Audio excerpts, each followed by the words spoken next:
Great Ace Attorney Chronicles.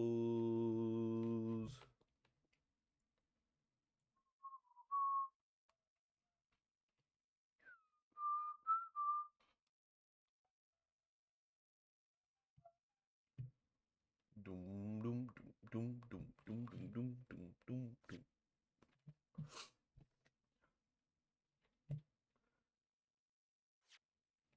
Okay. All right. I don't know. I think this is gonna be the last part because hold on. Let's see. This is all of the.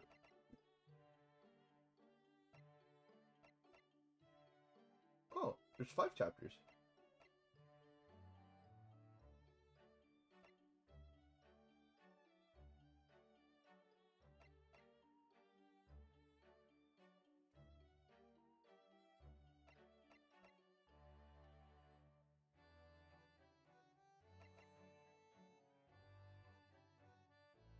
Oh, I have to do all of that, huh?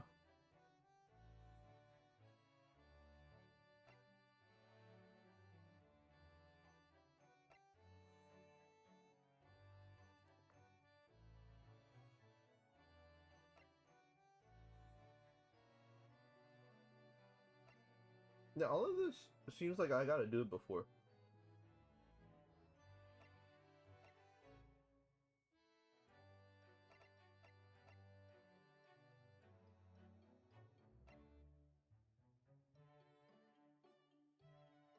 I remember I did that.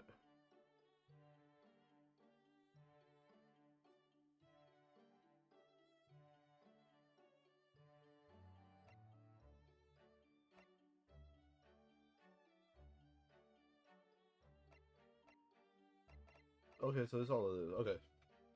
I don't really want to read it much into it just because oh, that's pretty cool. Eh.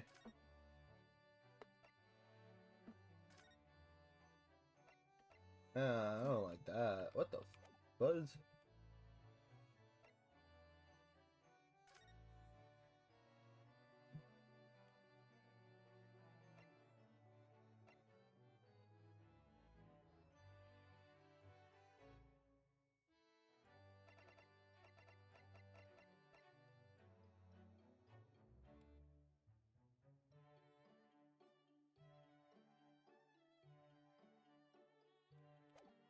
All right, so then after that we'll play the escapades. Okay. So last time on this game, fucking we found out where the actual husband is, and then we gave him PTSD, and then he passed out because he finally remembered what happened 10 years prior.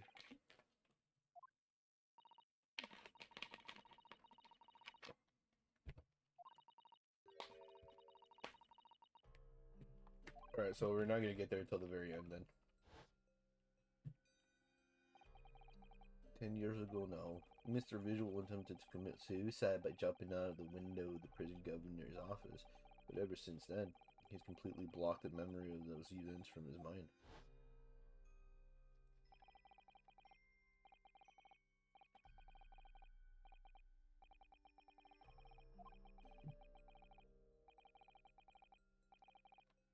Now I wonder. Bruno.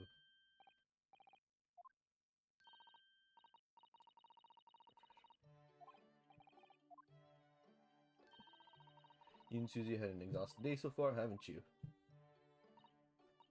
Oh. So this might take 3 days, I believe. Mr. Holmes's, when we came out of the courtroom back into the defendant's antechamber, he disappeared. Oh no, I don't know. He just suddenly sprang to his feet and left. All he said was, "I must leave." I wonder if he's pursuing the mystery of Inspector Gregson's death. Well, you know what Shirley's always saying, don't you? There are mysteries in the world that should perhaps never be solved. The construction of a solution comes only at the expense of the destruction of something else. He knows very well that when you open someone else's wounds, you often open up your own too. But he just can't take his own advice and leave. Mysteries is too important to him. That's true.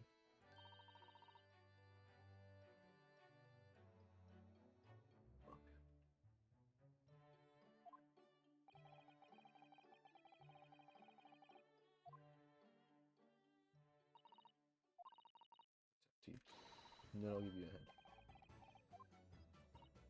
I finished this month's manuscript at last. Barely a day to spare before the deadline. Introduce Sherlock Holmes. You know, I always hide Shirley's violin in the days before I have a deadline. You do? For Mr. Holmes. Very wise, Iris. How sensible of you. Now then, my dear fellows, let's make a plan of action before we continue our investigation.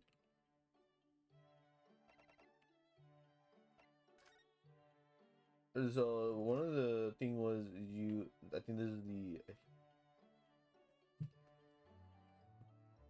I'm gonna do that.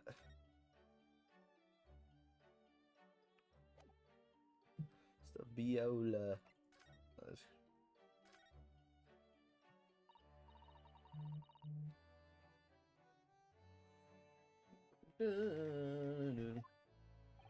So how did it go in the morning? Well, we still don't know the truth about what really happened. One thing is increasingly clear: Lord Van Zieks definitely didn't do it. Oh, goody. Yes, that's right. He managed to uncover several new facts as well. Oh, really? And there was another development too. Kazuma. Yes, it's quite clear now that Kazuma-sama is not himself. The way he's acting, it's almost as if he's possessed.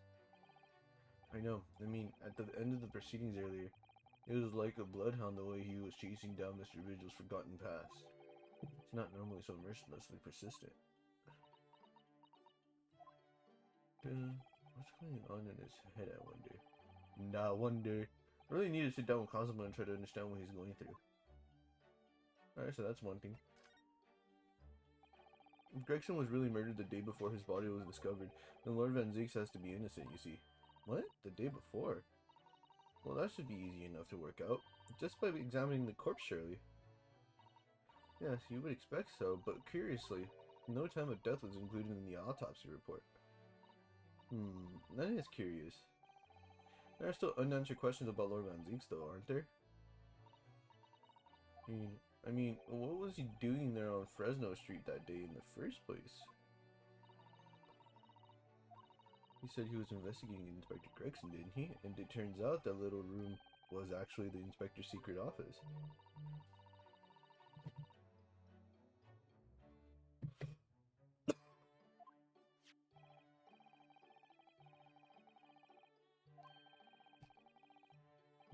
I'm starting to get a bad feeling about all this.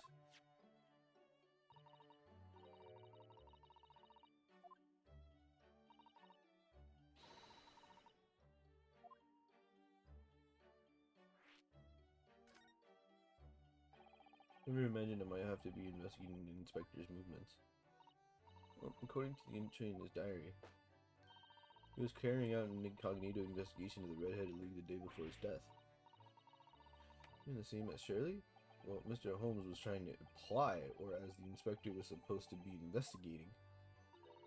I do wish it had been the other way around. Anyway, as it turns out, the inspector who went to investigate the Red-Headed League that day wasn't actually Gregson at all. It was Mr. Vigil in possession of Gregson's identification. You know what that sounds like to me? Establishing an alibi. Oh my. Yes, you're absolutely right. Why would Gregson need an alibi? It appeared that the inspector had something to do that he wished he could keep secret.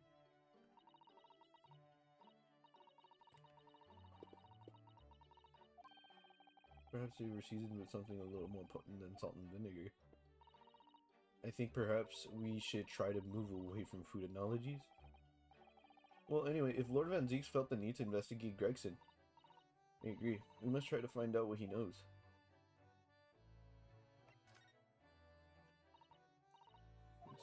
Isn't that the name of the lady who came to visit Shirley yesterday? That's right, and to ask Mr. Holmes if he would help her to find her missing husband. I think Mr. Holmes completely passed the buck to us. Actually, didn't you say that Mr. Vigil had been taken to the hospital? Do you know which one? It's St. Sinners. I'm starting to wonder if all the other hospitals in London have closed down. No, there was St. Bartholomew.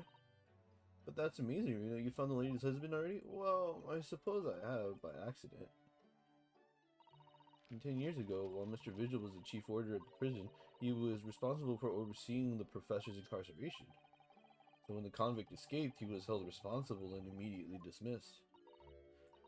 Sometimes I really don't want to grow up. There's more. For 10 years after that, while he was ostensibly working as a peddler, he also had another secret job. He was paid by Gregson to be a stand-in, to impersonate the inspector. To impersonate Gregson? But why? Absolutely no idea. Ginny was right. I'm starting to think all adults are up to no good now. I haven't paid anyone to impersonate me. That means he has ties to the professor and to Inspector Gregson, though. So I do think we ought to pay a visit to Mr. Vigil, don't you? Alright, so we talked that, and then I think we need to do, isn't it? Let's investigate, my dear fellows. Today. If anyone has anything to hide, my special Wilson shooting iron will soon set them straight. Oh, that water pistol? It's stuff full of piping hot, extra special blend of mine, and I'm quite sure it will be very effective. Well, it feels a little strange that Mr. Holmes is nowhere to be seen, but still. Let's go and see what we can find out. Hoi! Yasha! Alright, so then... So we could go to Fresno Street Room.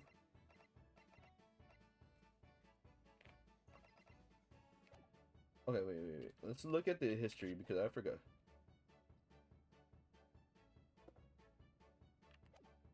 Alright, let's go to... So we gotta pay a visit to Cosmo. Gotta visit the prison, Fresno Street, and then at the end, Mr. Vigil. Let's go to the prison first.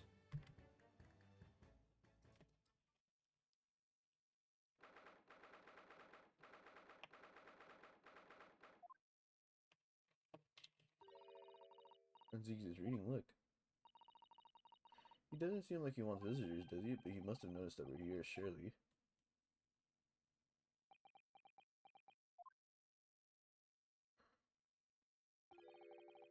Japanese what? That's no way to greet the lawyers trying his hardest to prove your innocence, is it? Perhaps not. I apologize. So, what can I do for you, Mr. Naruhodo? Lord Van Zeeks is speaking earnestly. Oh, the fog will lift over London for the first time in months tomorrow! This feels very, very strange. I must say, I was impressed. Oh, well, thank you? Not by you, but by your fellow Nipponese, your prosecutor friend. Oh, I see, yes. It's sardonic, don't you think? For a man such as me, so loathing of the Nipponese, to be entirely at the mercy of the two of you. I suppose. It's retribution for having played the part of the Reaper all these years. Played the part?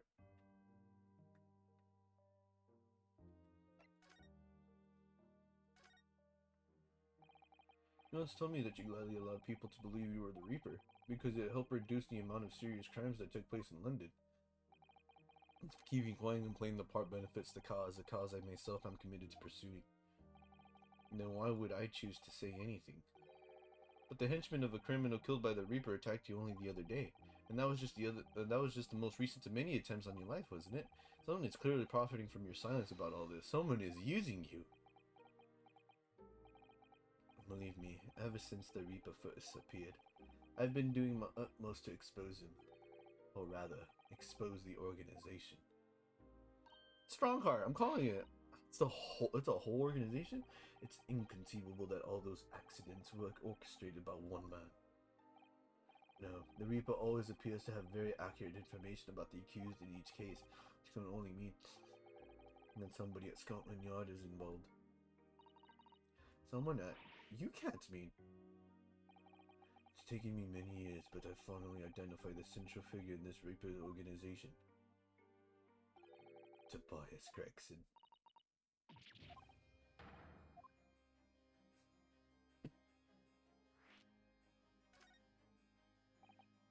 So the reason you were investigating Inspector Gregson is because you intend to expose him as a Reaper? As I said, the Reaper of the Bailey is no single person. It's a highly secret organization with close ties to Scotland Yard. But there's no doubt that Gregson was a key member of that organization.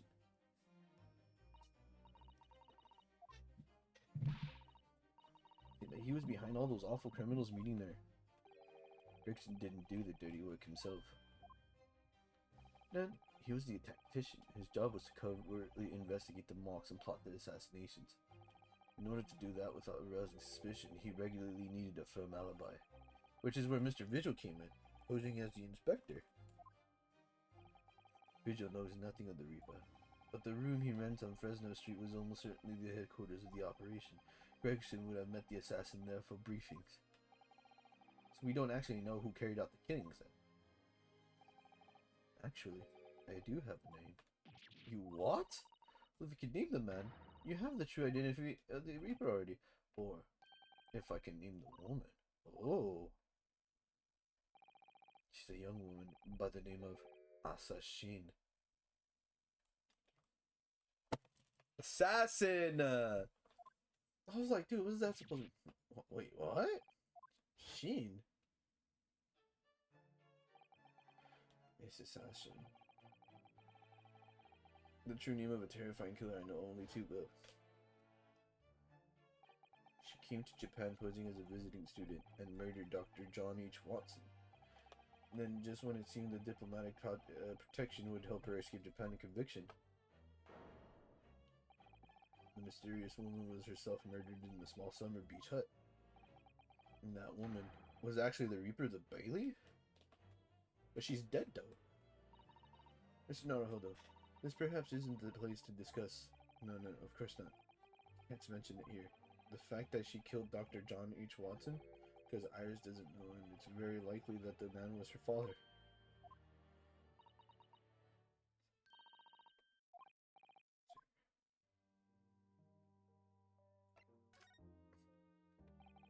Kazuma, isn't it? Kazuma Sogi? You say he's a friend of yours? Kazuma Sogi. My best friend. He's the whole reason I got to come to Britain. It was all in his merits. I have nothing but respect for him. Oh, fuck! Oh, that was weird. Yes, I understand that only the very best students are selected for such opportunities. He missed nothing. In fact, his flawless performance very much reminded me of his father. The ancient assembly, the professor.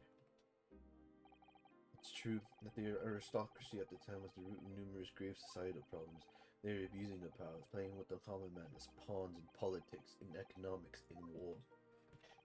In many ways, as Sogi was carving out a kink from society that we British couldn't deal with ourselves. See, I don't see. But that's precisely why it makes no sense. Prince Van Zieks was a noble and upstanding man. He wasn't corrupt. That damn Nipponese have to go and take my brother's life. Ringo, in spite of having once saved mine.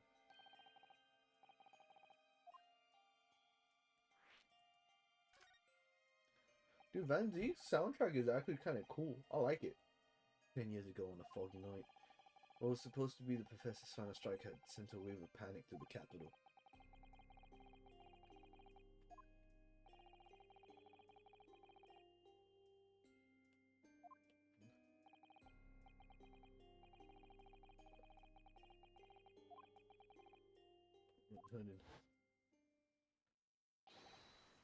People coming with this.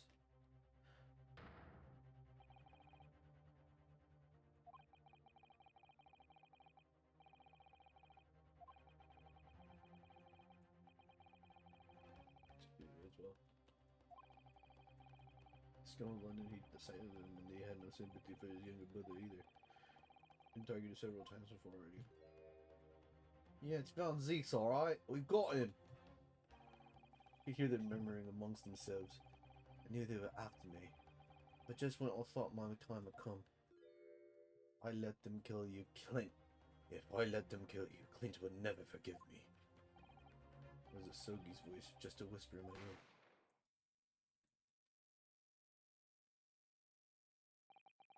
After that, I don't remember exactly what happened. The next thing I knew, there was silence all around. Genshin lay on the cobbled street. Blood was seeping from his left hand. He shielded me.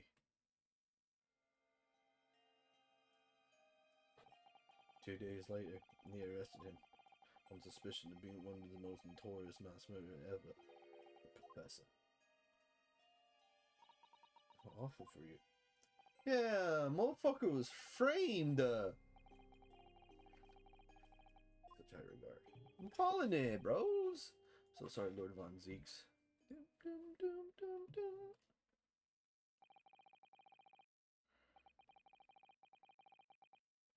That's the end of my miserable tale. I never thought I'd ever confident anyone. Thank you for confiding in me. The Professor, the Reaper, and Inspector Gregson. I wonder just how intimately related they all are. Still can't quite believe that Gregson was essentially the Reaper, giving assassination orders to Jezal Brett. No, hold on. Let's go ahead and inform my father. Okay, I'm sure our government will still want to hear about his new information. That means I get to meet your daddy, Susie. Please don't say that. Hooray! I mean, she is 10 years old. Still. Then back to the Great Waterloo Hotel then. The Waterloo? Dun,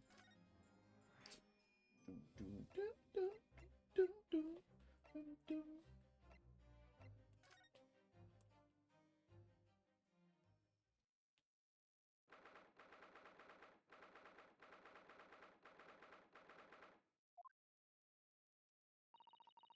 That was yesterday. I think again. This place is so princely. It's a wild guess, but I have a feeling you'll think the same tomorrow too. My tea has a finer fragrance than whatever they're serving in the tea room here, though, wouldn't you say? Look who we have here. This is an unexpected pleasure.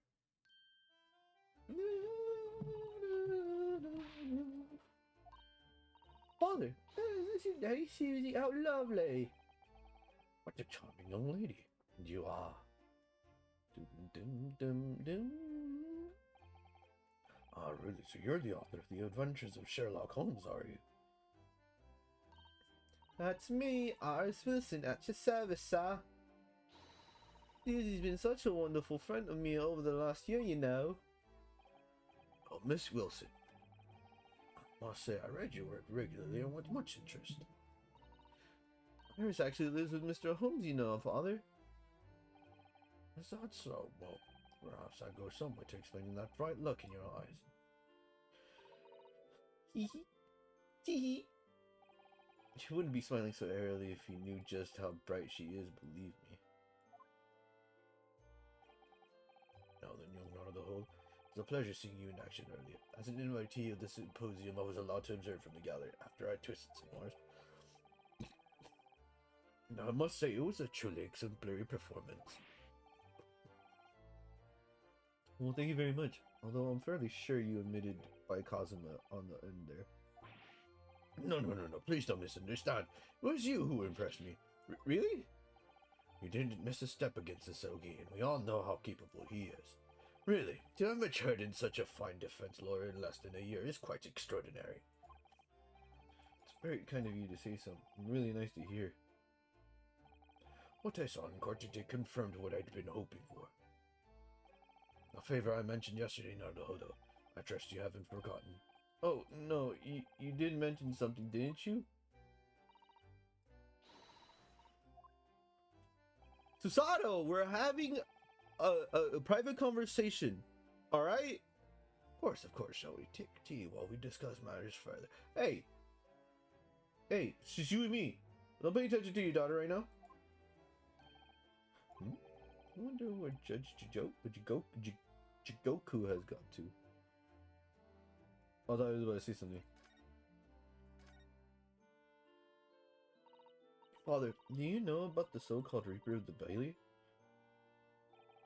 I've heard rumors. A member of the Judiciary explained it all to me yesterday.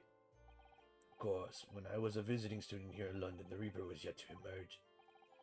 Right, he didn't appear until after that case when the visiting students had already returned home. Lord Von Zieks was in the dock today. That was Barak, the younger brother of Clint Von Zieks, I believe. That's right, and he's known throughout London as the Reaper, as you've heard. But the truth is, it wasn't him behind all of those mysterious deaths. It was somebody else. I see. So what you're saying is, there's been a professional killer at work here. At work here? Exactly, someone by the name of Asashin, in fact. I beg your pardon? Did you say Asashin? You mean that Giselle Brett woman who was responsible for killing my great friend? Oh no, a friend of yours was killed?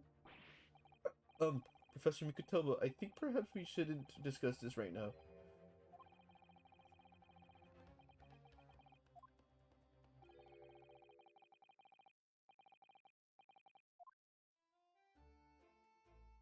Doo -doo -doo.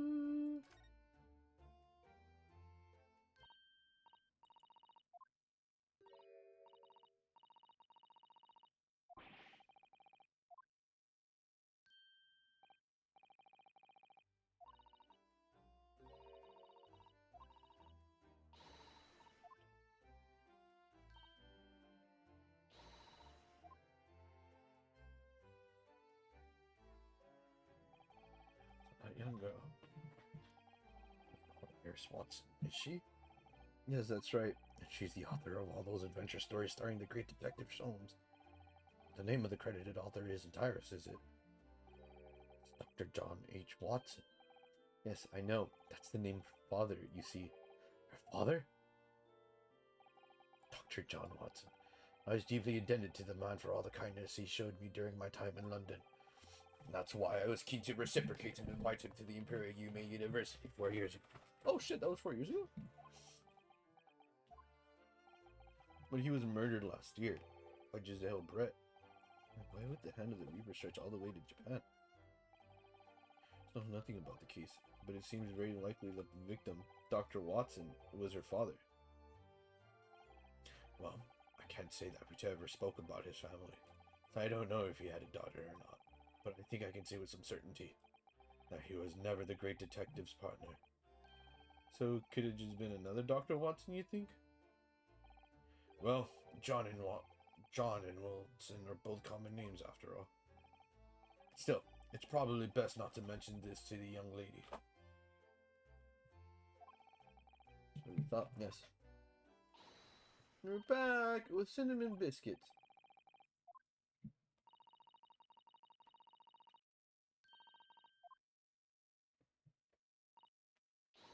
Sure, you're right, Iris. I haven't seen Judge Shigoku for a while, have you? Guilty! That guilty is still ringing in my ears. No, now you mention it, I haven't seen him since this morning either. I suppose since the symposium's opening was postponed, he will have gone to explore the great exhibition. That reminds me of something you mentioned yesterday. About Judge Jigoku having once been in the dock himself? Ah, yes. It was all tied up with that accursed trial. A closed trial of Kazuma's father. Seishiro was trying to mitigate Genshin's guilt, so he took to the stand to testify, but he got a little carried away and, actually managed to break the witness stand. Oh my. He also said some contemptuous words about the British Empire for which he was charged. Oh dear, although it's really easy to imagine him doing that. Well, it was alright. In the end, he was acquitted and we returned home to Japan together. Thank goodness. Okay, say Shiro. I have a copy of the photograph we all took together for you yesterday, please.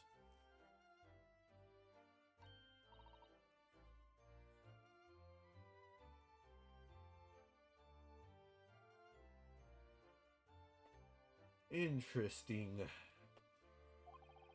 Certainly seems to shout, we've arrived in Britain.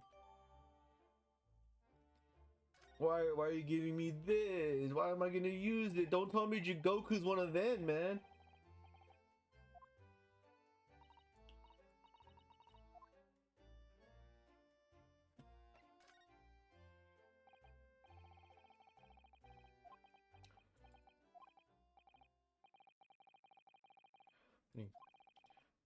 another, it will be over before long. When it is, I'd like you to accompany me back to Japan. You want me to do what?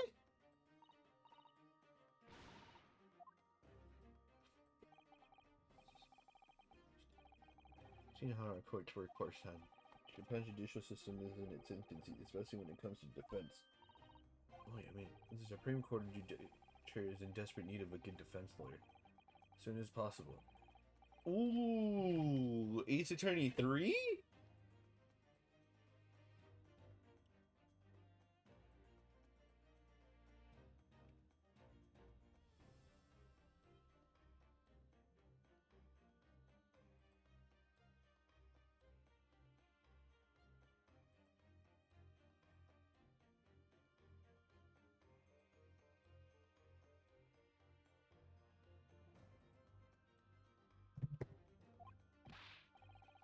Not even been in London over a year yet. After all, it's honest report. I'm well aware of your extraordinary talent. Having seen you in action with my own eyes earlier today, there's no question. You, Naruto, are precisely the man our country needs. So you be leaving Naruto? Then, what am I supposed to do, father? You came here to serve as Asogi's judicial assistant. Our government is still in the process of deciding how to best deal with this situation, though. You've always chosen your own path, Sato, and I trust your judgment. In this matter also. Father. Please, the pair of you, don't look so downcast. It's merely a suggestion, you understand, a hope if I'm honest, but I won't force you. All I ask is that you consider it, and come to a decision by the time this trial concludes. It's alright.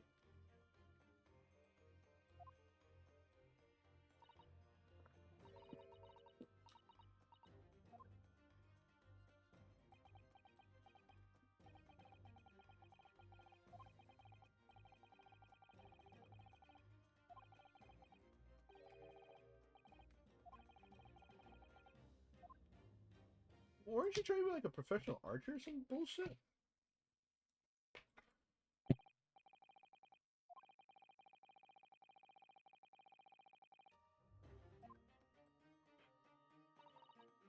Alright, so now that we talked to Van Zeeks, we're gonna go look for Gregson, and then after that.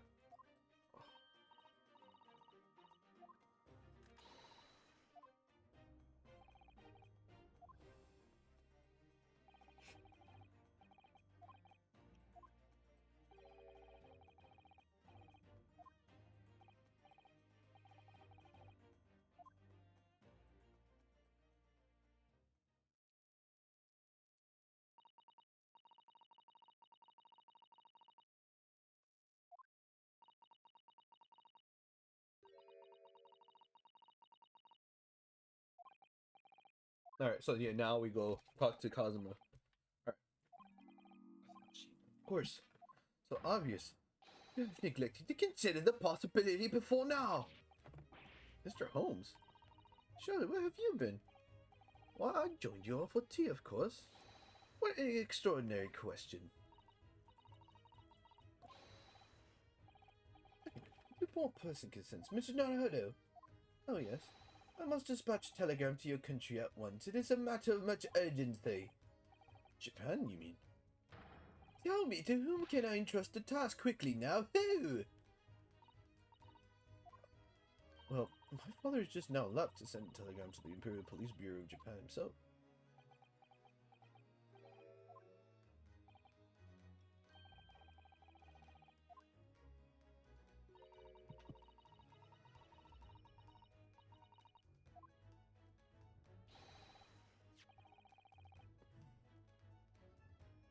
And she even bothered.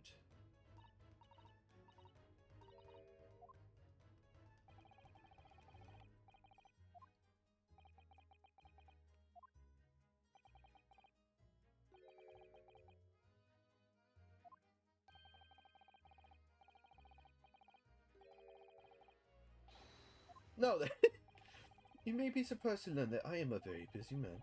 Certainly have no time to hide behind settees and eavesdrop on other people's comments. So joining us for tea, Matt.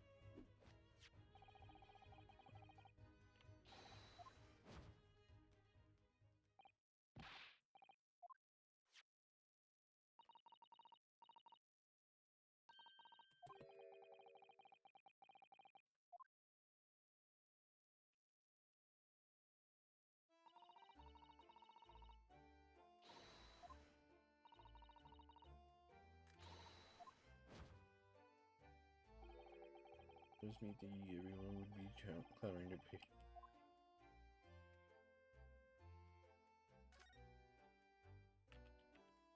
Oh, I just never got it. It just never was added. Oh, you guys are bitches. All right. Move. So then we go to the chief office, right? That's where the Kazuma is.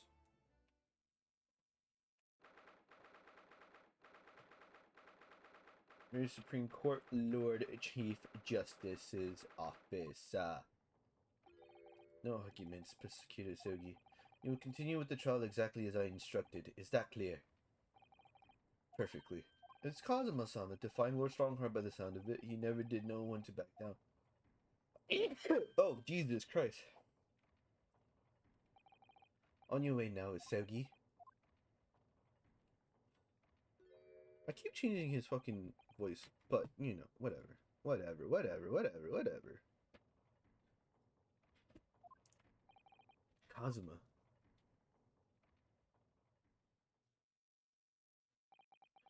Without saying a word. Yeah, so what are you doing here? Oh, well, I was just hoping to ask you a few questions if you wouldn't mind. I wanted Van Zeek's trial concluded today. But Prosecutor Segi's unwelcome inquiries are going to make it take longer than necessary. Unwelcome inquiries? As a result, I'm losing even more precious time. Currently 2 hours, 55 minutes and 41 seconds. 42, 43. And we must resolve everything before 3 hours have passed, Mr. Naruhodo. In a miraculous not even 5 minutes? Anyway, I can't let the man's obvious bad mood put me off. I need information.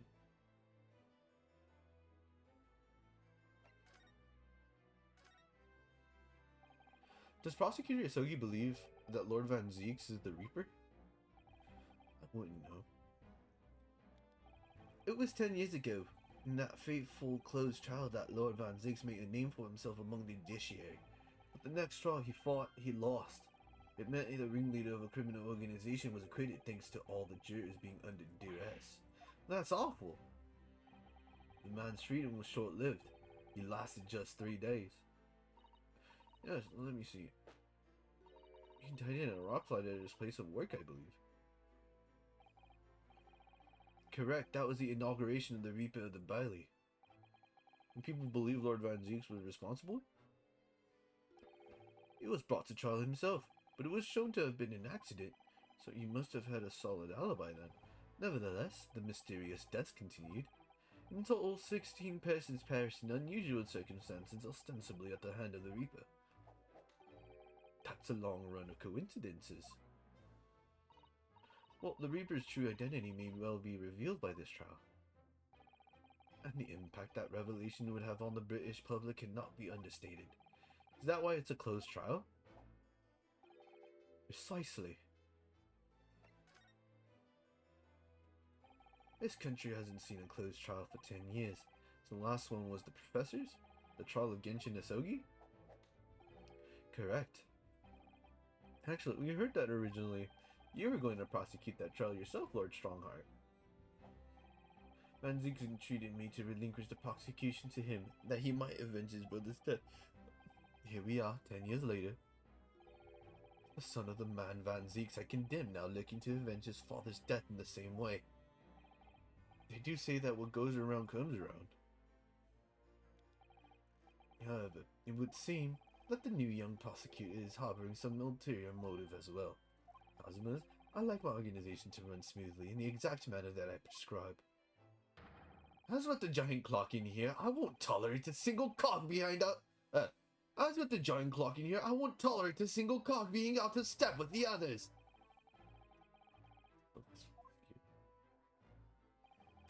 If the young man refuses to mesh with the other parts of my great machine, I will be forced to take steps.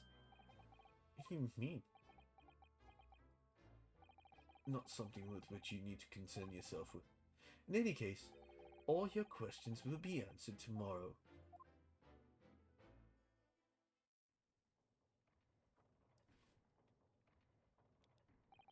Now, I shall have to ask you to excuse me.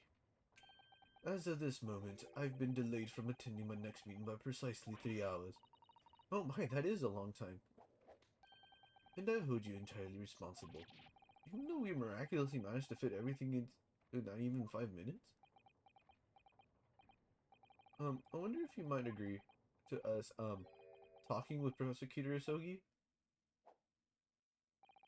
Discussions between the defense and the prosecution outside the courtroom are generally frowned upon. However, I will make an exception in this case. Now go. You can find him in his office. Dun, dun.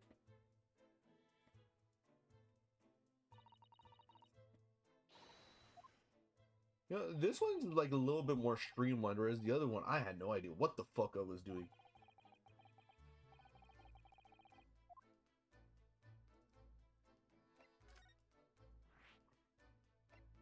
Ah, yeah. Where the fuck is it?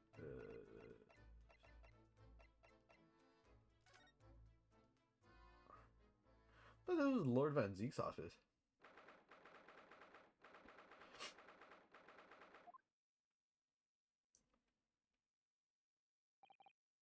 So this is the office of Prosecutor Isogi now, is it? Kasumu-sama is doing so well for himself.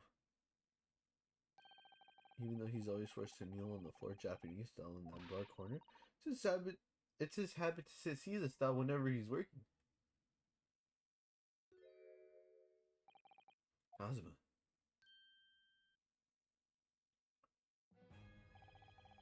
Thought it wouldn't be long before you paid me a visit, Ryunosuke.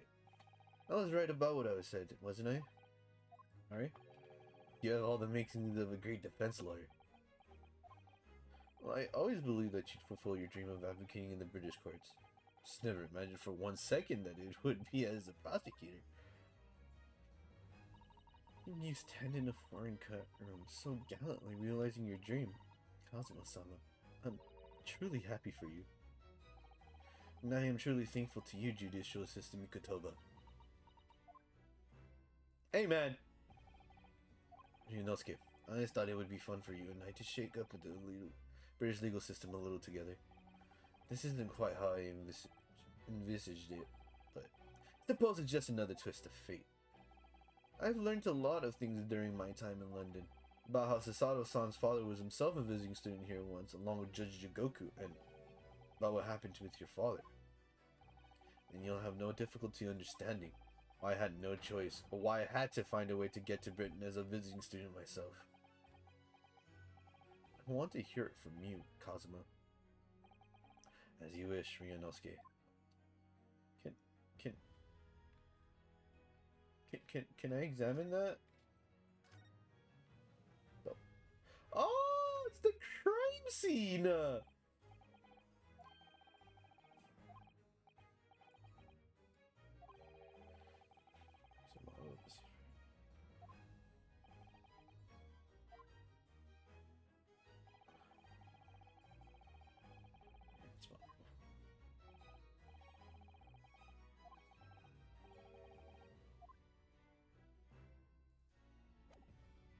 Alright, let's go. Let's do this. It's getting for a year now since what happened on the SS Buia. The Buia? We were heading across the oceans from Japan to Great Britain, when a bizarre series of coincidences led to those tragic events. I thought I'd lost my best friend forever. I must have been unconscious for a long time. When I awoke, I was lying on a bed. It was a narrow little room. There was a posy of flowers by the pillow. It took me a little while to realize that I was in the cabin of a ship. I slipped out of the room and headed up onto the deck. Were you already suffering from amnesia at that point? Yes, I didn't know what had happened or where I was. There was just this voice in my head. You have something to do, something no one else can know about. Go to Great Britain, your task awaits you there. It was a calling I couldn't ignore. It compelled me relentlessly. Out on deck, I saw that I was on a huge steamship and we were docked in a large port. Must have been Hong Kong. Yes, it must have been. Presumably just before they were due to carry your body off the ship. I had no idea of the situation, but I did have the feeling. that this was in some way my last chance, so I concealed myself amongst the disembarking passengers and went ashore. Then I disappeared into the crowded streets of that foreign port city, so I could plan my onward journey to Great Britain.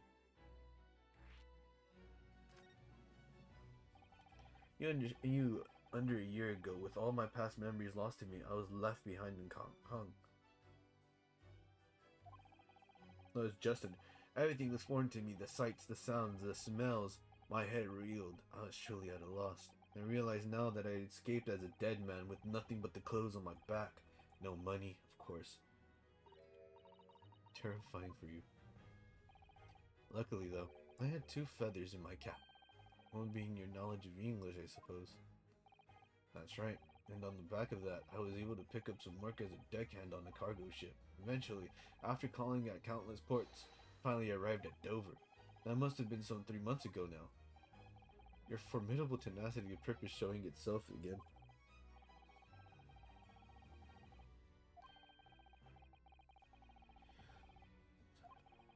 Of course, no idea why I'd moved heaven and earth to get here at this point. How did you end up becoming one of Van Zeke's apprentices then?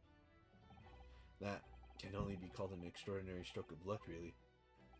You see, I was stopped at the border because I had no papers. He took me straight to Scotland Yard. And by sheer coincidence, Lord Strongheart was there to attend a meeting. That's when the second feather in my cap came into play. That had been your knowledge of the law? Yes, exactly. Lord Strongheart was curious about an Easterner with intimate knowledge of British law. He took me back with him to the Supreme Court and assigned me to the prosecutor's office. And then, 9 days ago, you finally got your memory back after the trial involving Drebber. Yes, I did. Ever since I first met you at Yume, you talked about your dream. Mark my words, Ryunosuke. I'll be chosen as a visiting student and make my way to Great Britain someday. Did you know the entire time about what happened to your father here? 16 years ago.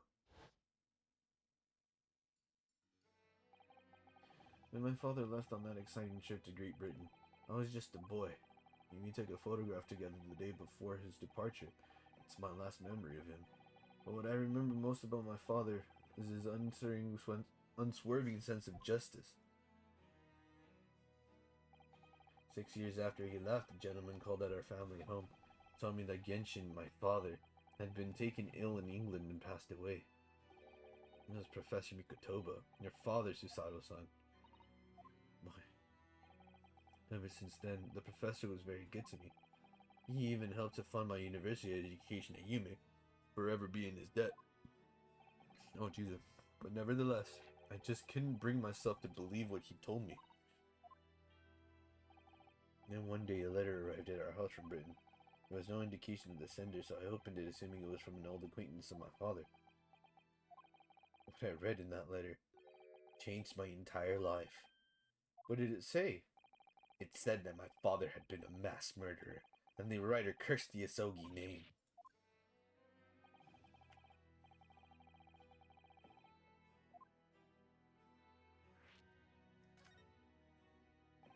Presumably, the letter was sent from a relative of one of the victims. If whoever it was had been a member of the judiciary, he could have been present at the close trial. The letter revealed that my father had been sentenced to death, executed for being a killer. I'm so sorry you had to find out that way. I imagine the British government did its very best to silence whoever sent that letter, but someone who knew the truth and couldn't bear the resentment was always going to be a problem. But still, it could have been written by anyone. Why would you believe such a thing? There was a newspaper cutting included with the letter. It was the first I'd ever heard of the professor and his terrible killing spree. Well, what did my father have to say about the letter? I couldn't bring myself to show it to him. But why not? Because he deliberately concealed the truth from me by telling me my father was taken by a fatal illness. That couldn't have been easy for him, and he'd done it out of consideration for my feelings. So instead, I showed the letter to Judge Jigoku, another visiting student. He faltered for the briefest of moments, but then he just laughed the letter off. But in that moment, I saw on his face he was undeniably shocked, shaken momentarily before recovering his poise. A year later, my bereaved mother succumbed to the strain of grief, and she too passed away. She self-deleted. That's when I made up my mind that one day, without fail, I would cross the seas to Britain and seek the truth for myself. Truth about my father, Genshin Isogi. And I wouldn't let anyone stand in my way.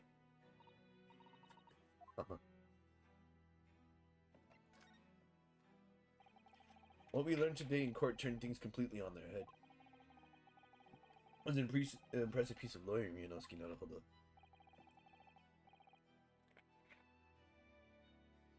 Lord Van Zeek isn't the Reaper, I almost don't want to believe it myself. When it turns out that Inspector Gregson himself, the victim, was...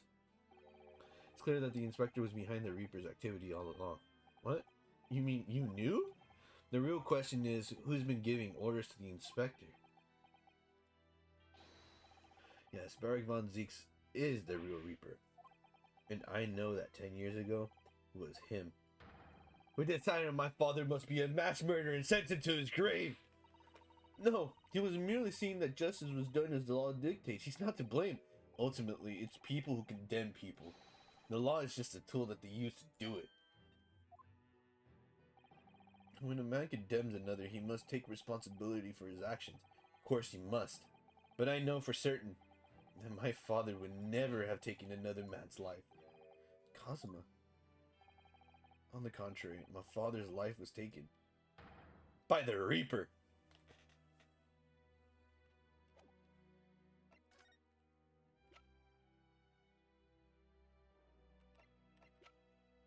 I'm supposed to show him something.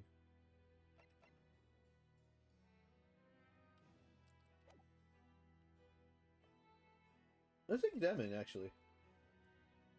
Supposed to be like another... Okay, so we already done this one.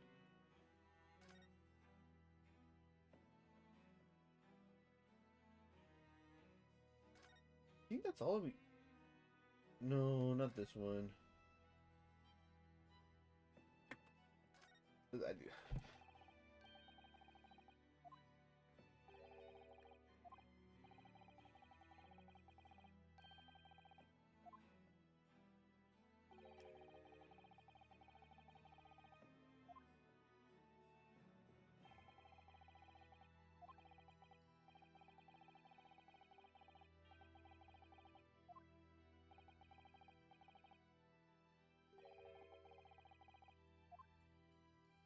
That's fucked up. You don't have to fucking do it. Okay, so we're missing something, actually.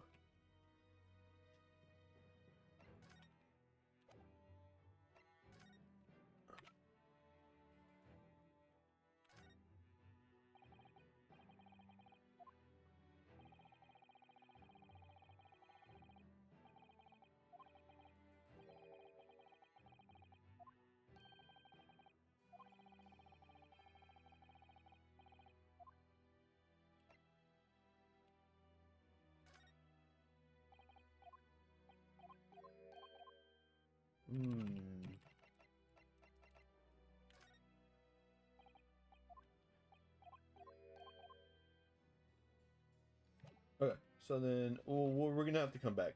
Let's go to the hospital bed. Start our fucking...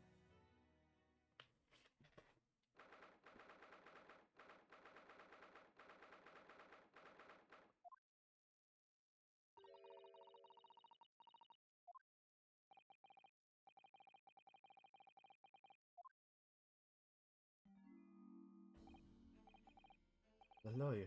Hello again. Hello again. Are you feeling better now, Mr. Vigil? Yes, thank you. Somewhat better. I'm so sorry to have caused you to... I mean, it was because of me. If I hadn't exposed your secret and forced you to remember things you've obviously tried to forget. The prosecutor was here until a few minutes ago, too. You just missed him.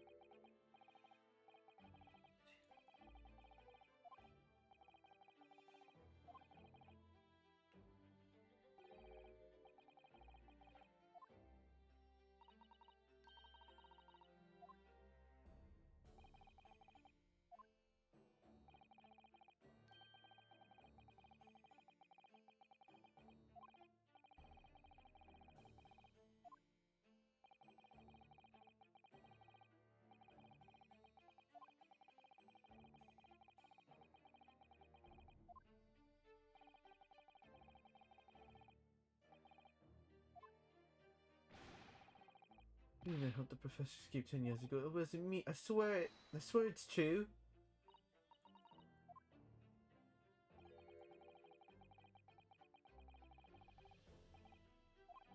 If possible, could you tell us exactly what really happened? I want to. I need to get all of this off my chest. I just want someone to tell me what I should have done.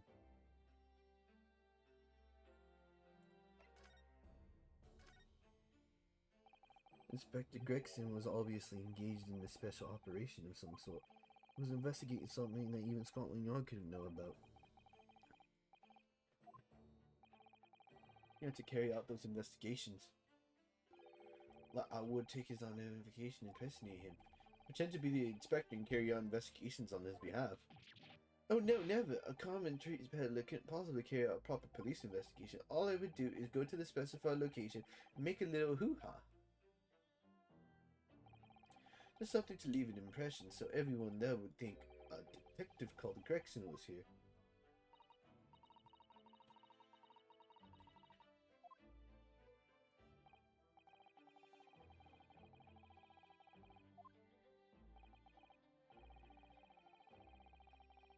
Look over my presence.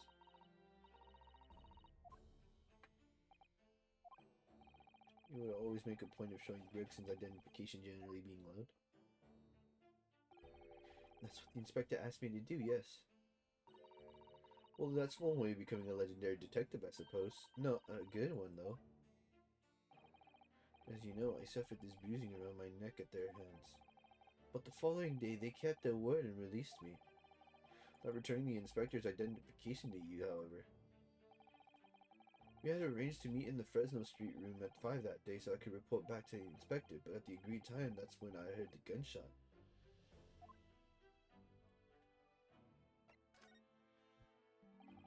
It was at midnight on 17th June 10 years ago.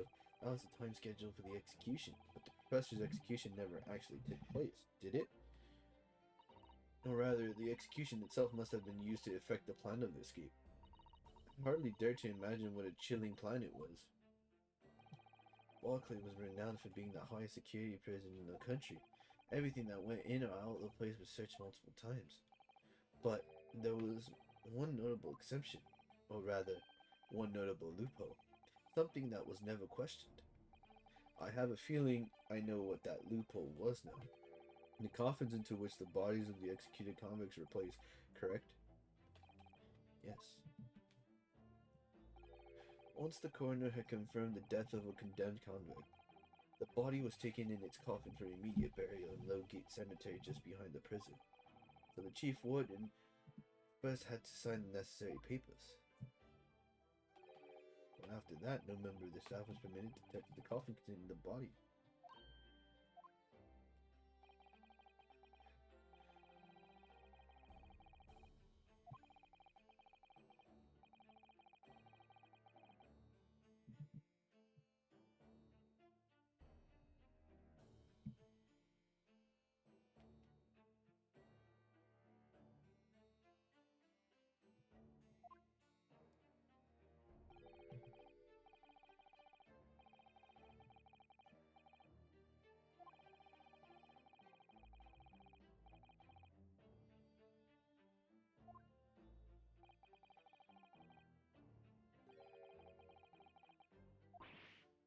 Whoa.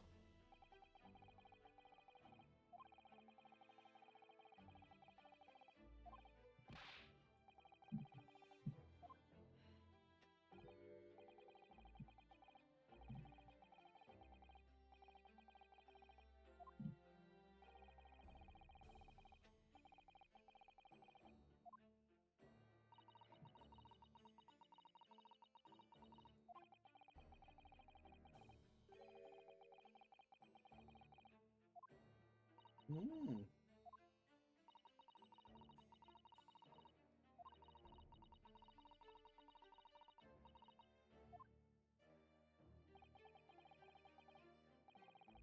Say what's right here, two things. So you can possibly have escaped that way without help from somebody working in the prison.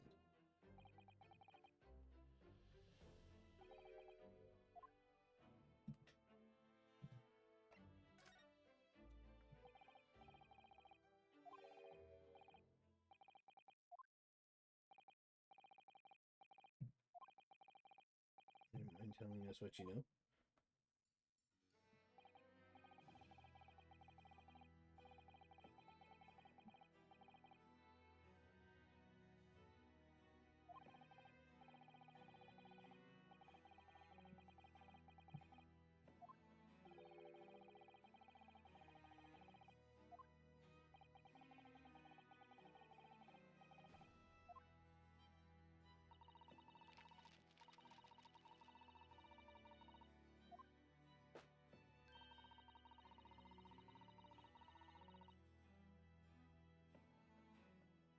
Destabilizing keys had to be dealt with swiftly and discreetly.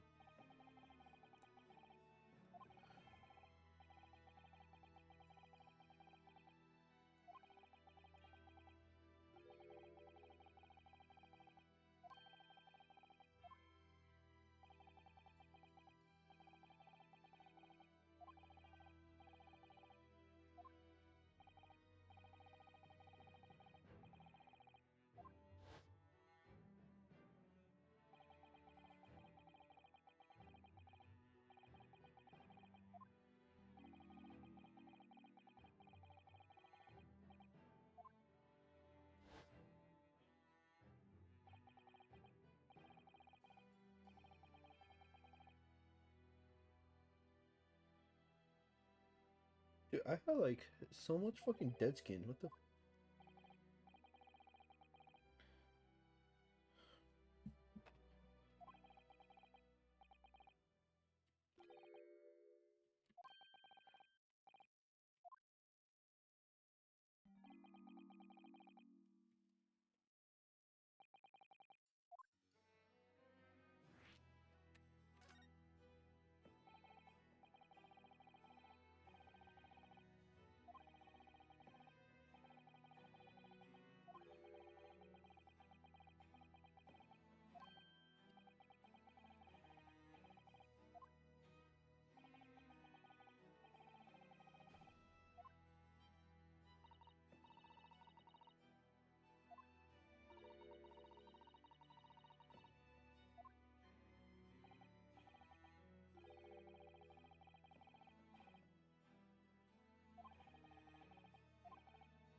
It was strong. I'm telling you, it's strong heart. Oh, I'm telling you, all the evidence is pointing strong heart.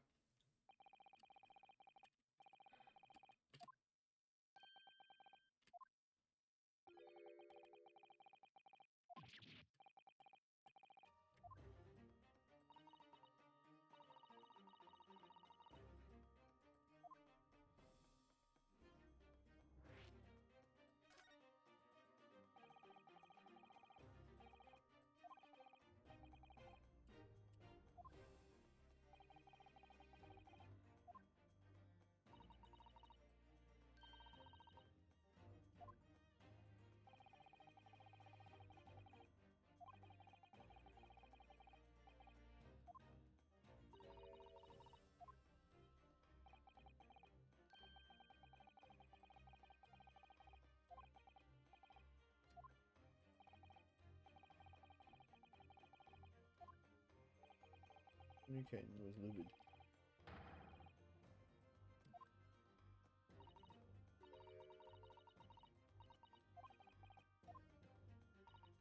Well, you understood that only Mr. Vigil was aware of the bill's existence, in which case, the prison government know how to look for it.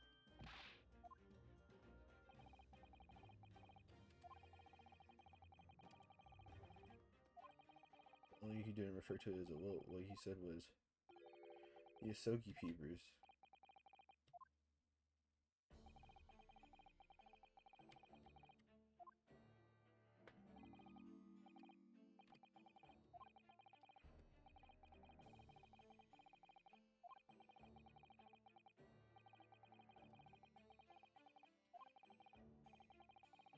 Hearing with us, Mr. Vigil. We're very grateful.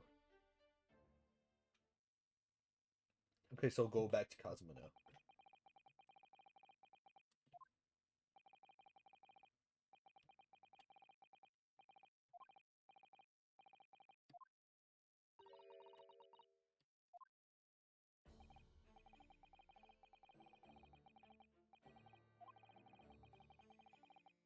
Or I shall be arrested. I'm sorry. I always knew that this day would come. Well, I wish you will. Goodbye, Mr. Vigil.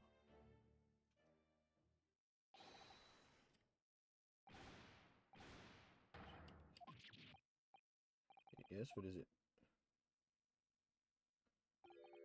Isogi Peepers. Be very grateful if you make no mention of the things I told you about them. Presumably for some good reason? It's my understanding that their very existence is a closely guarded secret. If it became known that I'd remember, well, it could be rather troublesome, I think. I understand.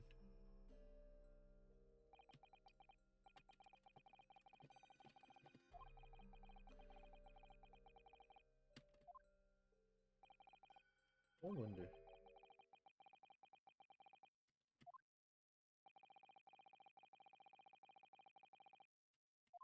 Kaza.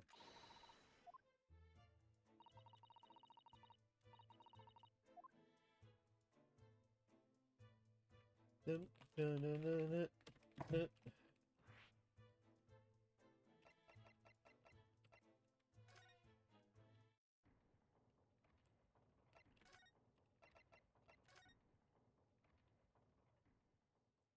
I forgot that Iris was with us.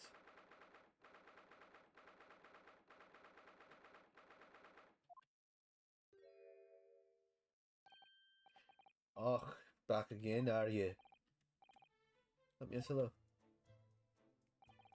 I've heard all about your investigations. I read the report just now. You found him, eh? Vigil. Luckily.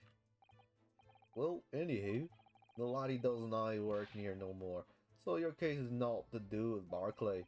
Or I like you. To get the wrong idea about that. Of course, yes, Mr. Vigil stopped working here 10 years ago now, so... Yes, we've seen his dismissal notice happen. Wait, let's give him the shot. Aye, Kimma. You can very well. So how about a wee handcuff biscuit? Oh, he really hollow like his irons too. So what's brought you down here today? Well, there's something else we'd like to ask you about actually. Is that so? I believe there might have been a document that disappeared from Genshin Asogi's cell. I think it's been called the Asogi Papers or something.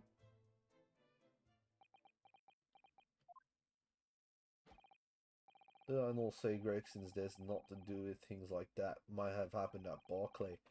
Leave the past in the past, laddie. Let's not fool about with irrelevant details. Do something here. Dun, dun, dun, dun. That murderer's botched execution and the whole miserable escape. They were Barclay's darkest hours, a shocking embarrassment. So the convict had a collaborator on the prison staff, you mean? Aye, for shame. The coroner who confirmed the death of the man after his execution, Courtney Scythe, my chief guard there at the time, Vigil, who was when He was in charge of the whole affair. But Mr. Vigil says he didn't know anything about it. The rascal and I say otherwise, eh? More handcuffs? Oh, how could I say no? You never have too much eye in your diet. When Mr. Vigil was handed his dismissal notice as a result of what had happened, he was so despairing he jumped out of your office window, didn't he? I don't know how you like to say it, but that's just Vigil trying to get out of it. You don't think he would now jump from the shock of his crimes being exposed, eh? I do. You would not say otherwise, though, would you?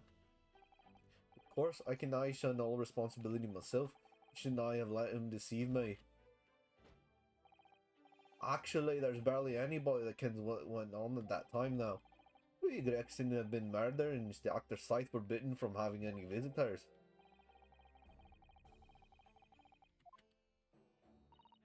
Well, we're not going home empty-handed. Oh, now I dream of sending you packing with now. Okay, ma. Yeah, take a handcuff or two. You would say no? I don't want to become anemic. I suppose, if there's anybody who might still ken about what happened back then, it'd been that lass from the forensic division, Maria Gorey.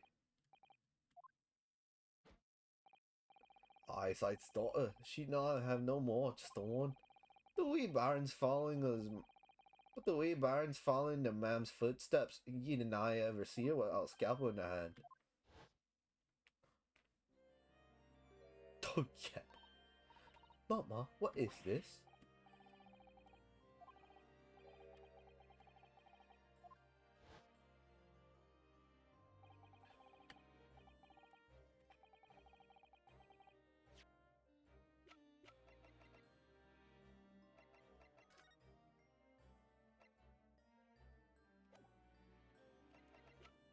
Was in the autopsy report, right?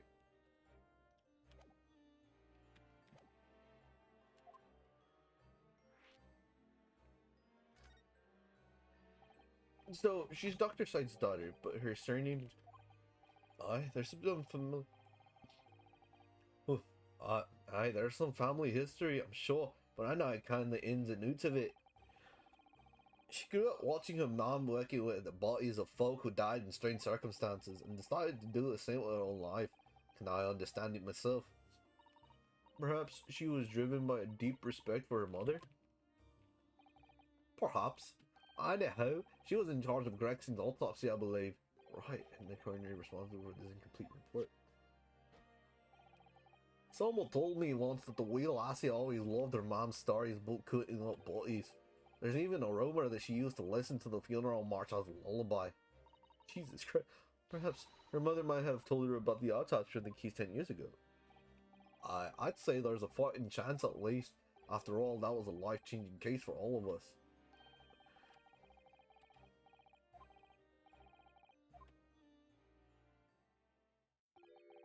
I'm not happy about any part of this.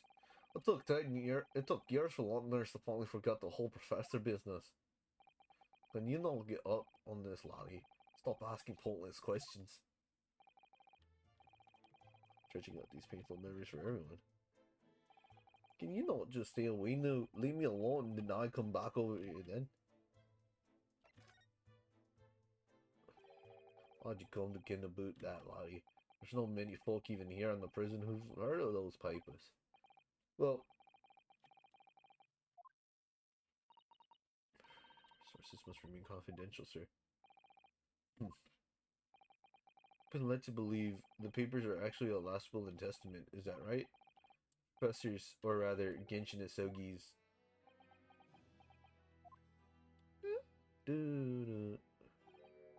Aye, that's right.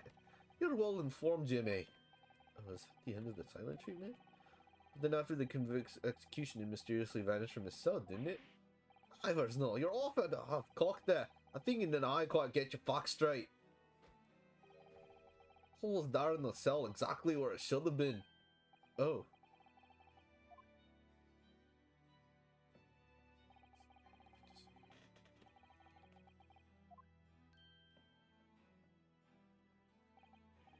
Oh, here you are.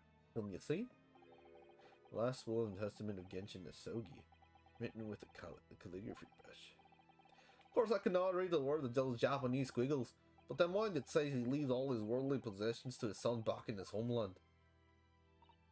Yes, that's correct. That's the gist of it.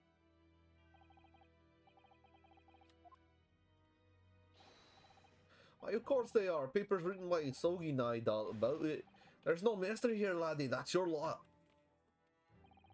After all, the skirmish of that slicer of an execution, we sent the man's possessions back to his clan in Japan, and that was the end of it. I think we want to make a record of this, Mr. Naruto, just in case. Can I read it? One thing before you go on your way, Mr. Naruto.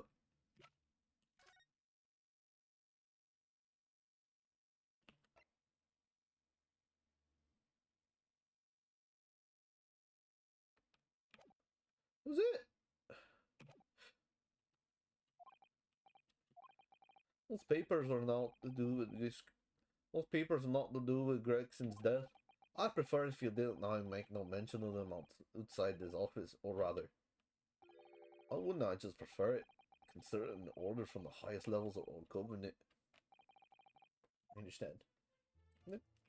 Ah, we're gonna show it to Sogi anyway. Go fuck yourself.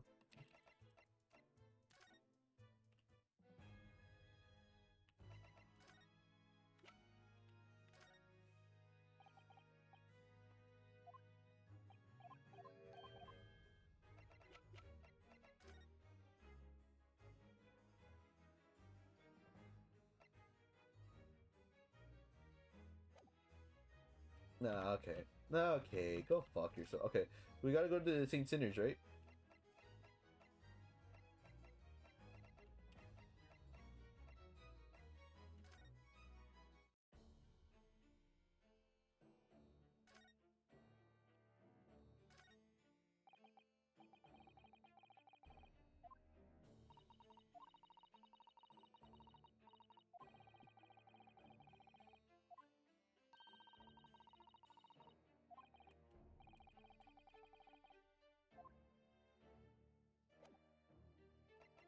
Who the fuck do I send it to?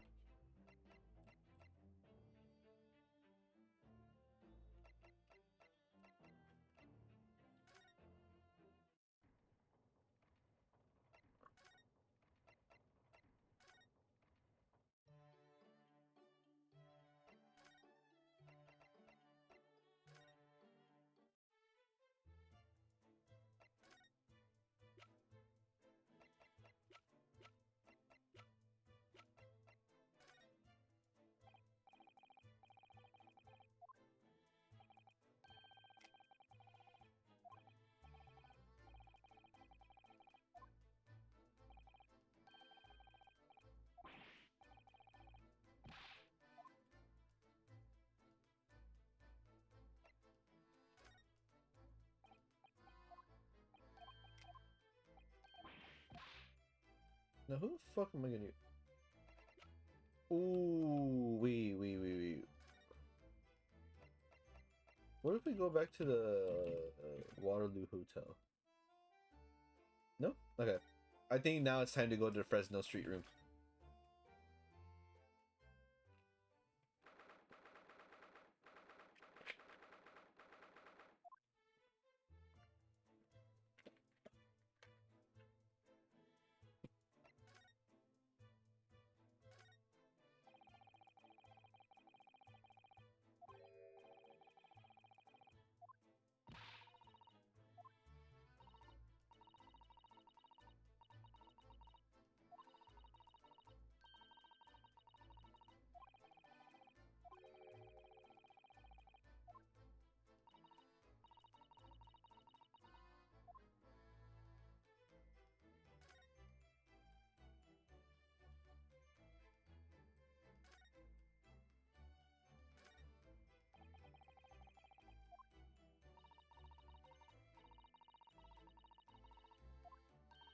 And now I'm at a standstill.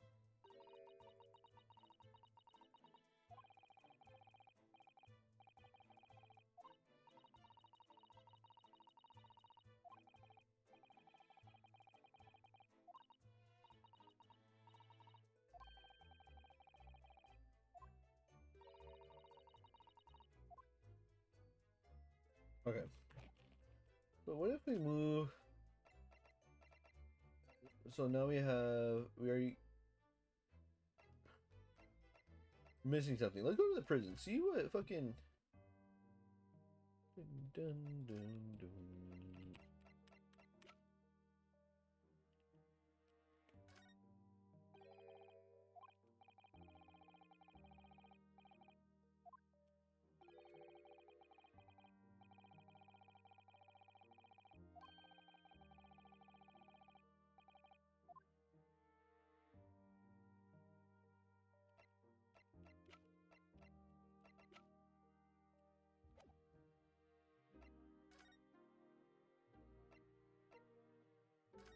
Maybe go back to the Waterloo?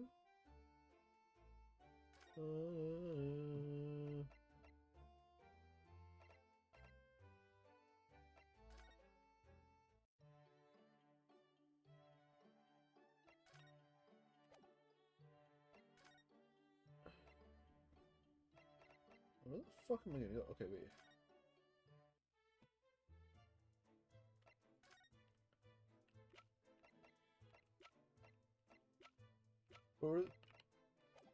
Alright, hold on. I'm missing something here. Prison, Fresno Street, hospital, prosecutor's office. Oh.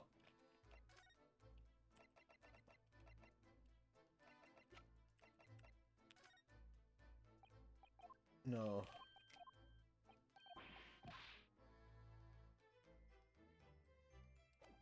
Ooh, no. What the? Let me look at the fucking court record. Hold on. So the last will and testament of Genshin Asogi.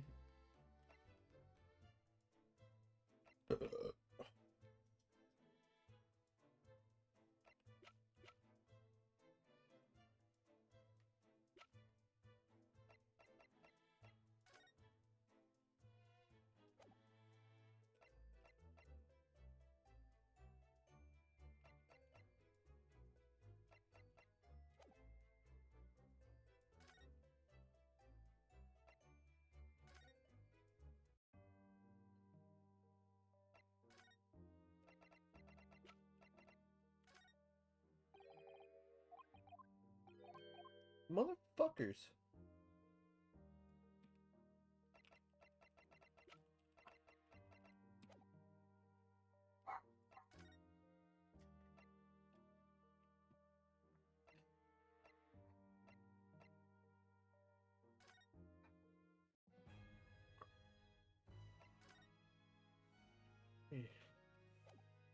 Hmm.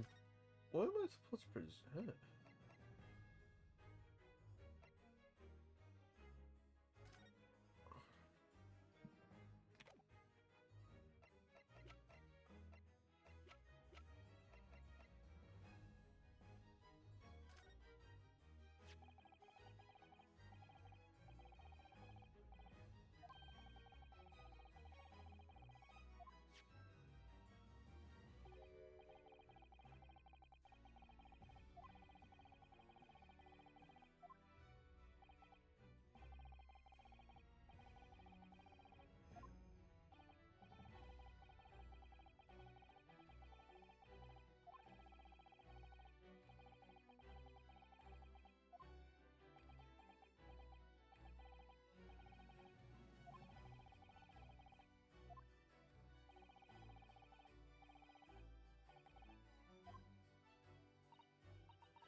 Okay. All right.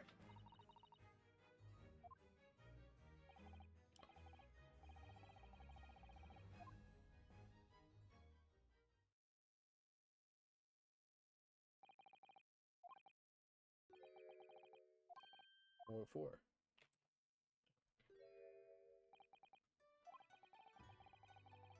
Sogi clan. Well, it is a famous sword that's been in your family for generations. slight regret is that I never got the chance to draw it before I returned it to you. Karma is to have been forged by a master swordsman during the Sengoku Warring States period. I come from a long lineage of warriors, many of whom were expert swordsmen.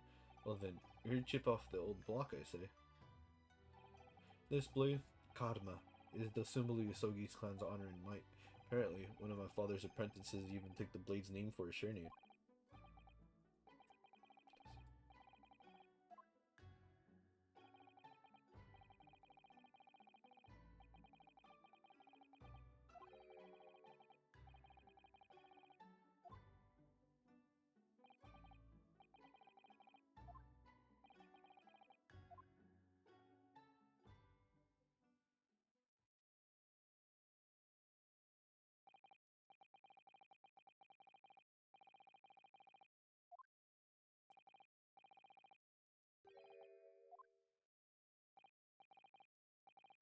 Haven't changed at all. It's you who's changed. Completely understand your resentment of Lord Vanzique's given what happened. Fact is, those events in this case are, well, unrelated? Is that what you want to say?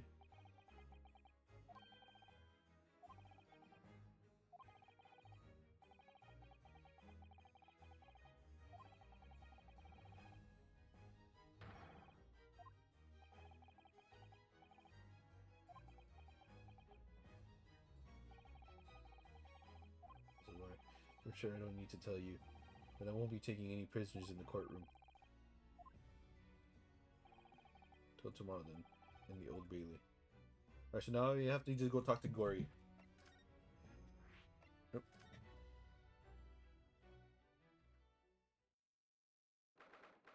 Oh, it's changed.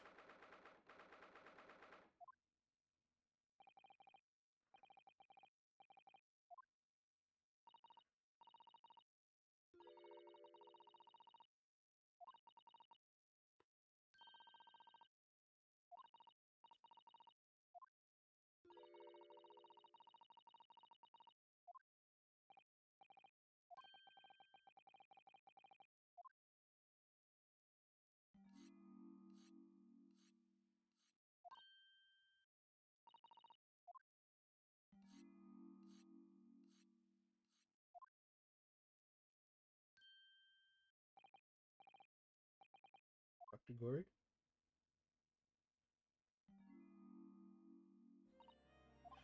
What? The noise before. Oh, I was sharpening my tools. I'll be dead meat if I didn't keep a perfectly clean edge on them. Right. I'm following the collagen fibers in the dermis and expertly sharpened scalpel cuts like cheese. Would you like a demonstration? Please. Then I think you'll do nicely. Huh? No, I wouldn't do nicely at all. I mean, maybe some other time. A tut? Oh, I came here.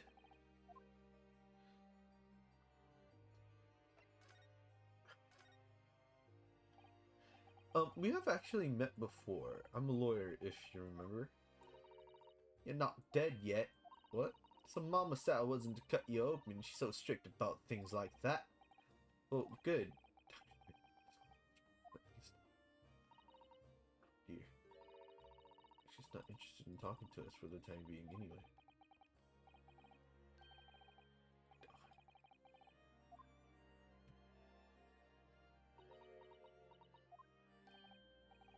But I wasn't planning on dying anytime soon.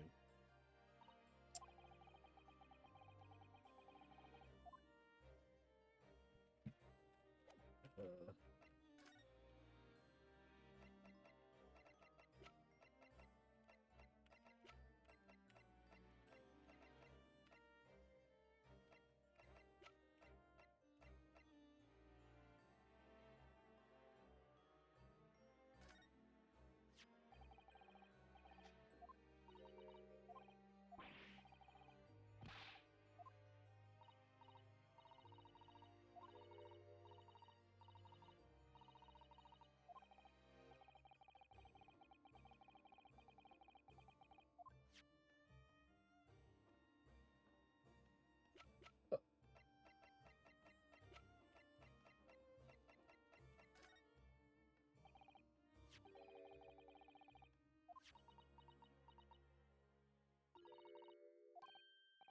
Sorry?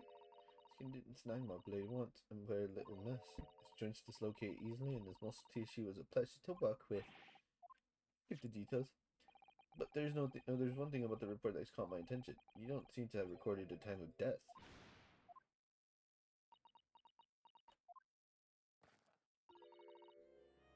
That's not my fault. Oh.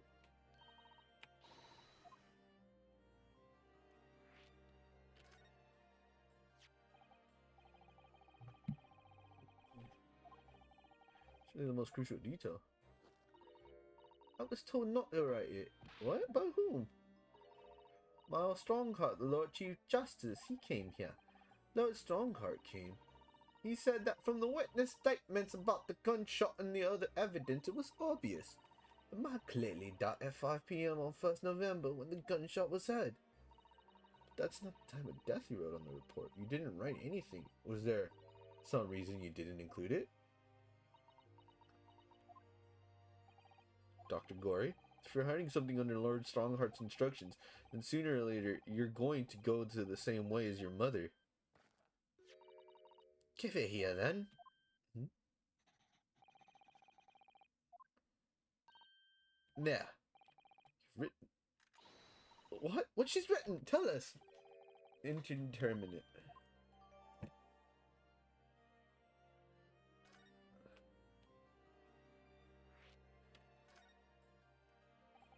What do you mean by that? Why was the time of death indeterminate? When the specimen was brought in, it was still fresh, so the time of death could easily have coincided with the gunshot was heard. But there was one small discrepancy. What discrepancy? There was some fried fish in the pocket of the specimen's overcoat. And that fish had started to rot. What? The victim liked fried fish, he presumably liked to eat it before it went off. Yes, what are you really trying to say? It's possible that someone tried to manipulate the impaired time of death. Manipulate that. Is that even possible to do? Theoretically, if you were to chill the body in ice, you could delay the onset of putrefaction. If the overcoat wasn't on the body at the time, then only the fish would have started to rot. Today's science, it's not yet possible to determine if the body was chilled or not. Today's science is advanced enough to let you freeze a corpse, it seems. Surely, to chill a corpse like that would require an enormous electrical refrigerator, and I don't imagine many households in London are equipped with such a device.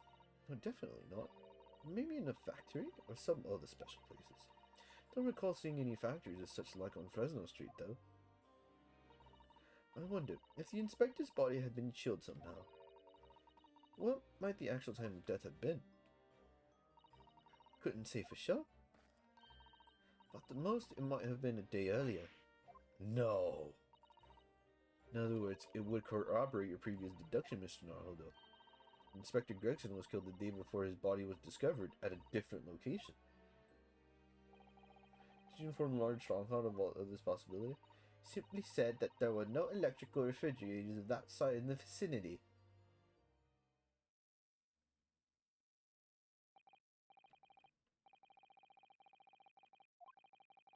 Mother, Dr. Scythe, was responsible for confirming the death of the professor after his execution. The professor. Apparently you always enjoyed listening to your mother's stories about her work, so we were wondering if you might know something about what happened 10 years ago. That's not all Mama did. Mama. Carried out the autopsy of Clint Van Zyx as well. What? Really?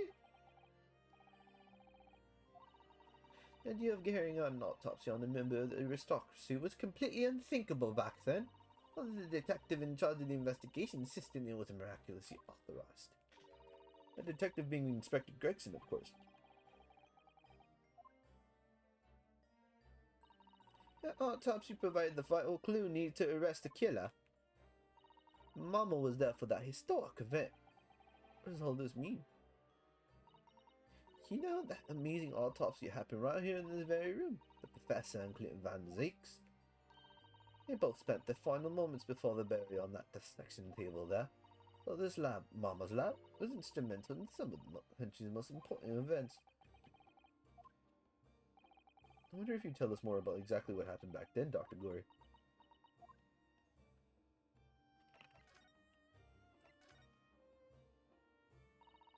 Professor's execution was Mama's first big case. She had to be in attendance at Barclay's prison.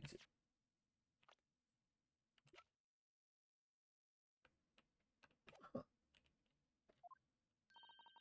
Sign this certificate to confirm the convict's death. Mama's the best coin in the world, you know. I was so proud of her. The execution didn't actually take place. No, it was still. Mama actually helped with the jailbreak. I didn't want to know.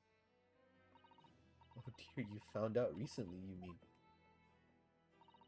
I believed in her, Mama, but now I wonder if I'm starting down the same path as her. You mean because you omitted the time of death on this autopsy report? That's because Lord Strongheart forbade you from including it. Just like Mama, I'm sure she was coerced by somebody too. My feeling as well. There's no doubt there's more powerful forces at play. Execution couldn't have been staged without a lot of people at the prison knowing about it. Obviously, the prison governor must have been on it as well. The big man with the little handcuffs? According to what he told us, he was tricked by the chief warder. He says he knew nothing about it. Of course he said that. I'd say the same thing. Just what's behind that jailbreak all those years ago? You mentioned the autopsy of Clint Van Zeeks. It was at the same time when carrying out autopsies the met of victims was very unusual. Still not a practice that's observed in our country even now. It turned out that he was the professor's final victim, and when the autopsy was performed, Mama was present, although only as a secondary assistant. The procedure was called Dr. John Watson. That's right, my daddy. There was one other person present, the primary assistant. He was a visiting student from the Far East. Whoa! Visiting student? Yuji Mikotoba. Coming that historic autopsy was the very discovery of a vital piece of evidence that led to the capture of the professor. So that's how they came to identify Genshin Asogi as the infamous mass murderer. Do you happen to know anything about the piece of evidence? Can you tell us any more? Would you like to see the records for yourself?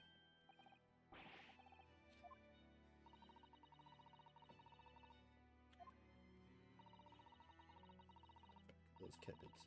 The other records from the last decade.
You're purposely sabotaging my team!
Alright. It's what, 2 hours we were training Visky? Alright, let's go.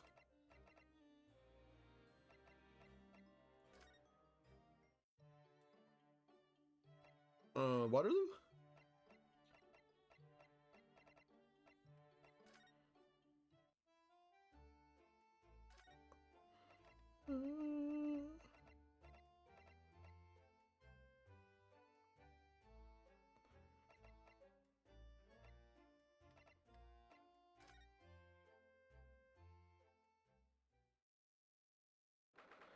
Okay, this is the last. Okay. Ooh, it's a new box.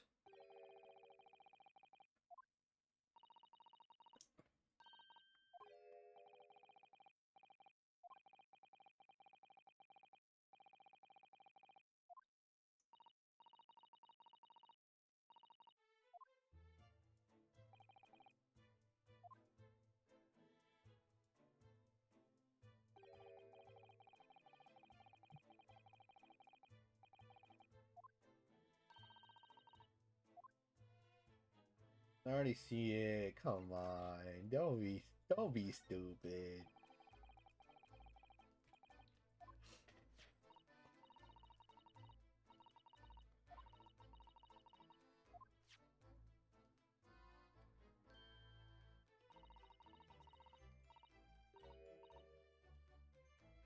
Gregson. What you think you're doing here? That's my trunk, that is.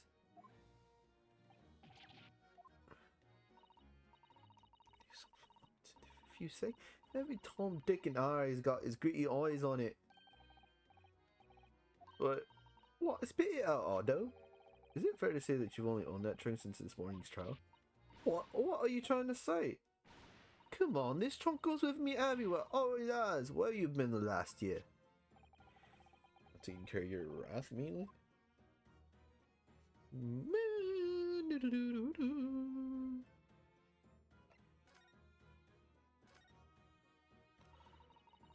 I'm talking at the yarn now. They should be ashamed of themselves. They're saying that it was the boss who killed all them bludgers. Yeah. Apparently the boss was investigating stuff that no one else at the yard knew nothing about. Stuff to do with all them criminals what got off scot-free. Still one's prosecuted but learned about dicks who used bribery and corruption to evade conviction. Well then obviously, it was that bloomin' Reaper giving the oil, wasn't it? Well, why would people be suspecting Inspector Gregson of being involved in the killings? That was a notebook in his office. Oh no, not good. It had details about all the crimes that have been pegged as the Reaper's work. Excuse me. Let me, cause I'm just an apprentice apparently. It was me who found it, and you was my boss. It's pretty nifty about it, so. Just need to pick up what it said anyway.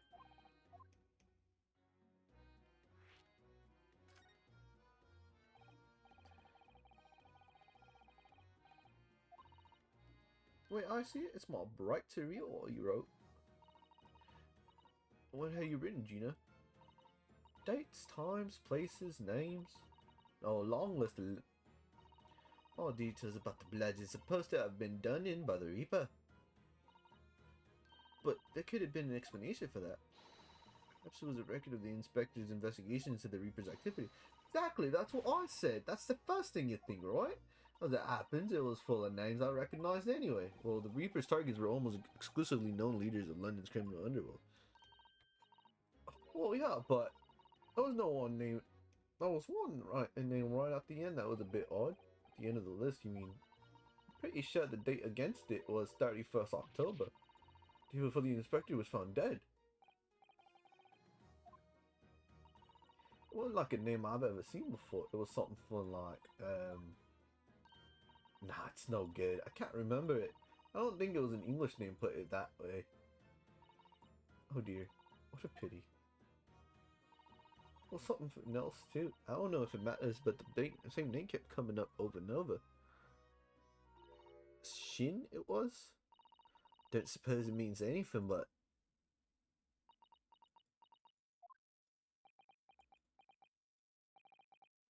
Did you say Shin? What? It doesn't mean... It does mean something? Franzings knew the name too. He mentioned her as well. The woman who actually did the deeds. Now, we find out her name appeared in Gregson's secret notebook. But didn't she die? Well, of course not. I've been busy, ain't I? Investigating in that. The lads at the yards are trying to trace the boss's movements the day before it happened. Day before, that would be the undercover investigation onto the Red-Headed League then. Only the boss didn't go, did he? He found some cove what was pretending to be him, didn't ya, Otto? This was Mr. Visual actually went to the park on Lime Street that day, posing as Gregson. Well, anyway, you ain't the only one tending this up. I've got my own ways of getting results. With me and me partner get together, there's nothing we can't track down. Oh, little Toby, such a faithful friend. So, have you tracked anything down yet? What do you think, eh? Of course we have. Can't tell you though. Police been in it. Anyway, the point is, if you lot ever need any help, you know who to turn to, right? Me and the Hellhound here. So hellish, honest.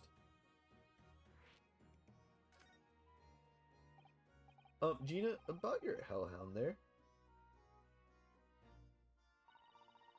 Chief Inspector Toby, you mean? He's the pride of the force, he is.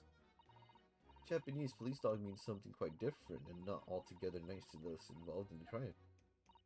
But here in Britain, a wonderful compliment it seems for a canine at least. Should be after all in the great exhibition case the other day. It's Toby here who managed to locate Driver's workshop. Maybe it's time for another demonstration of what the super dog can do, eh?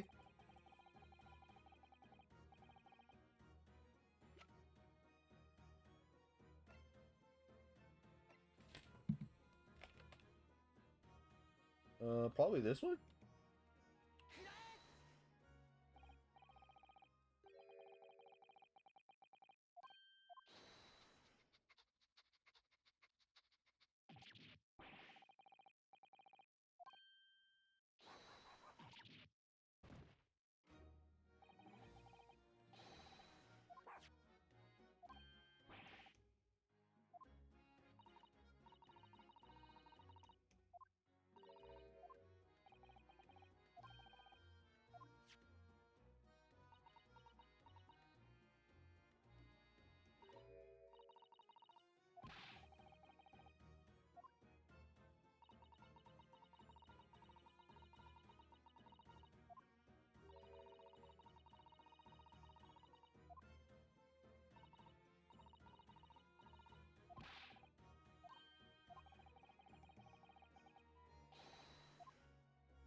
Oh, Paul in here.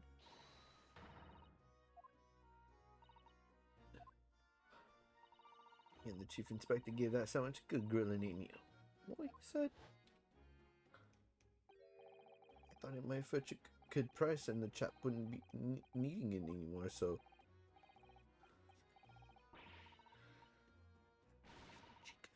Stealing the dead boss stuff to fog. What the matter with the scene of the crime then?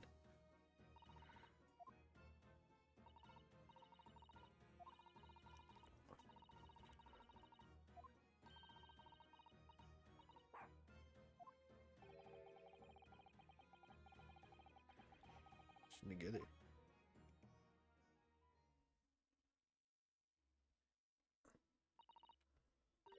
Perhaps that trunk should be turned over to the police, don't you?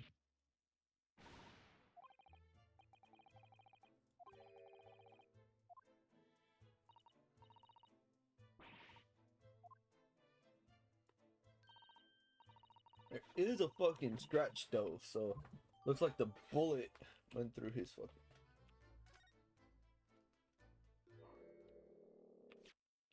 Hey, shut up, Toby. Hello? What's this?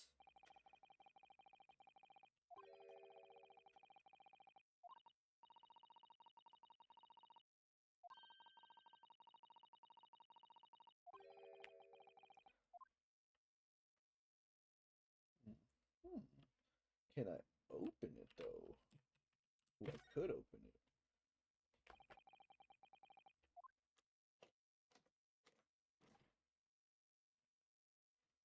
Ooh, what's this?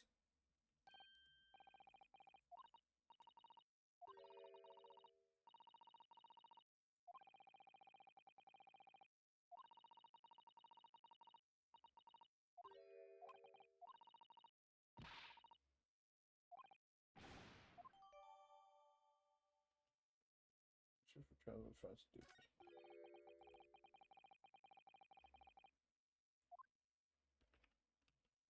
Alright. Oh, what's this?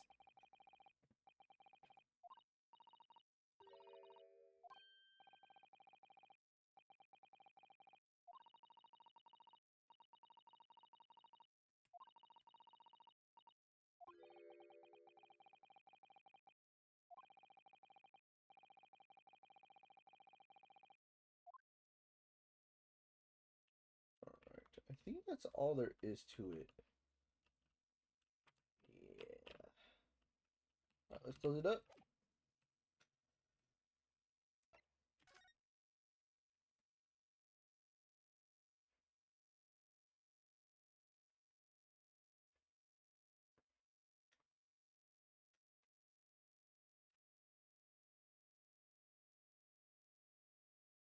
Ooh, one additional person. Okay.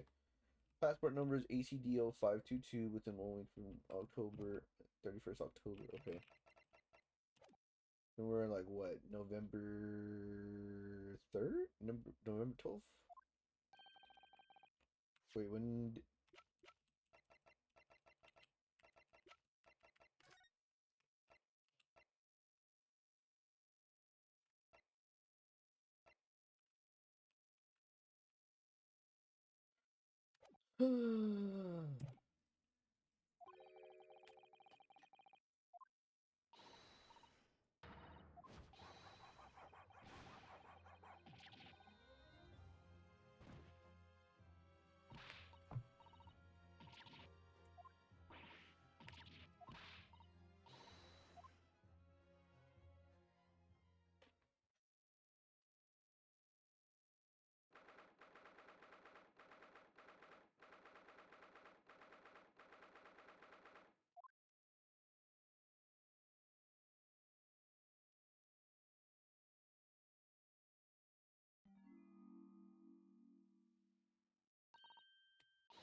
I got questions for you, Holmes.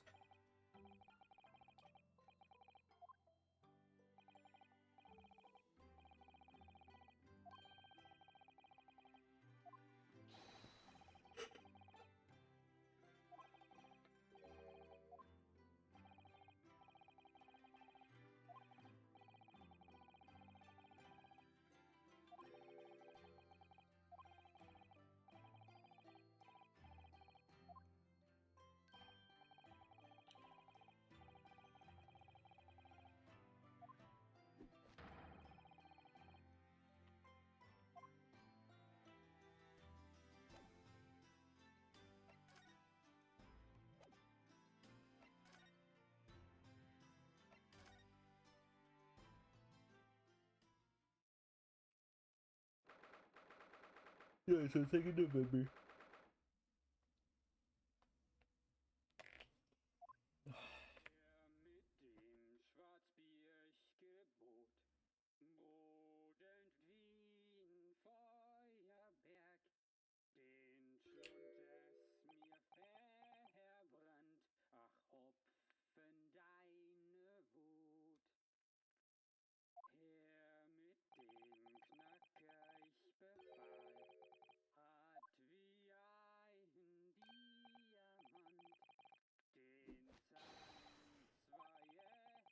That's creepy as fuck, bro.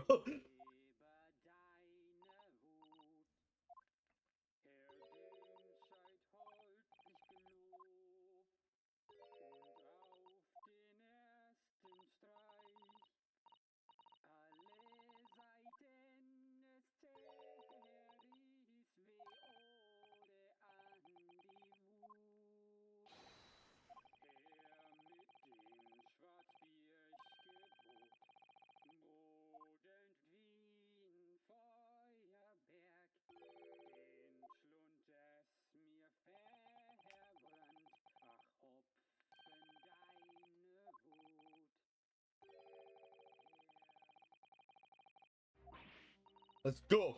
It's you and me now, fucking Sherlock Holmes.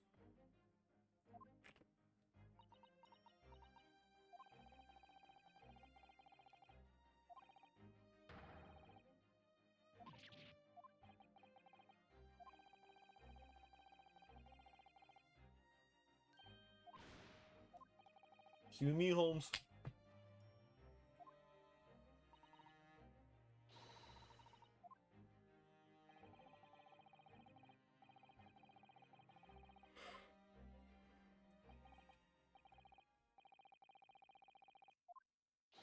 I do enjoy Sherlock Holmes' latest logic and reasoning spectacular.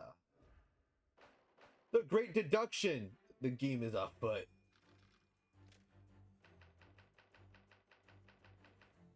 It's the dad, bro.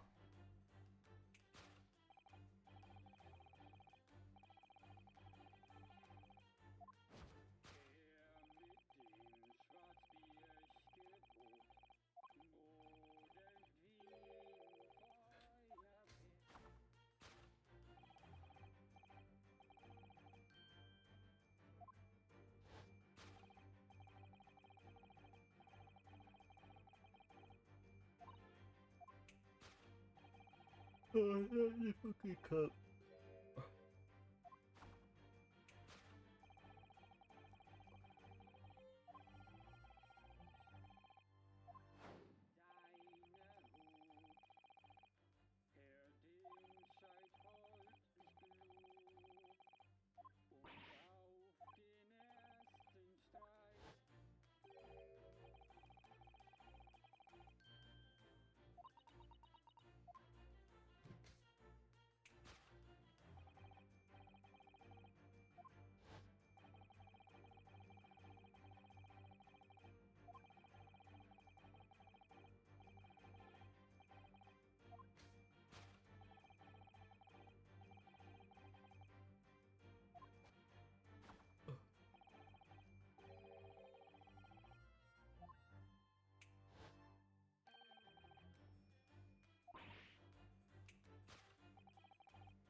So that's the second thing, okay.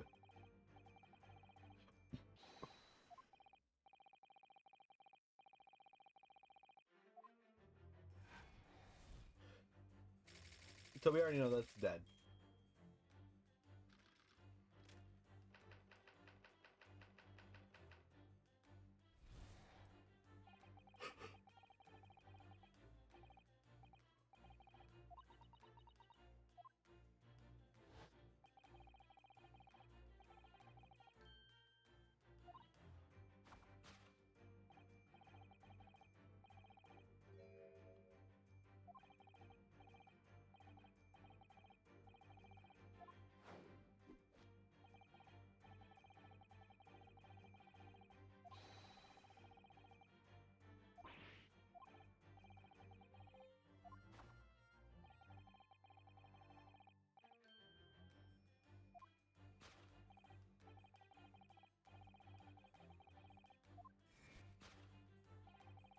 always like fucking selling on purpose.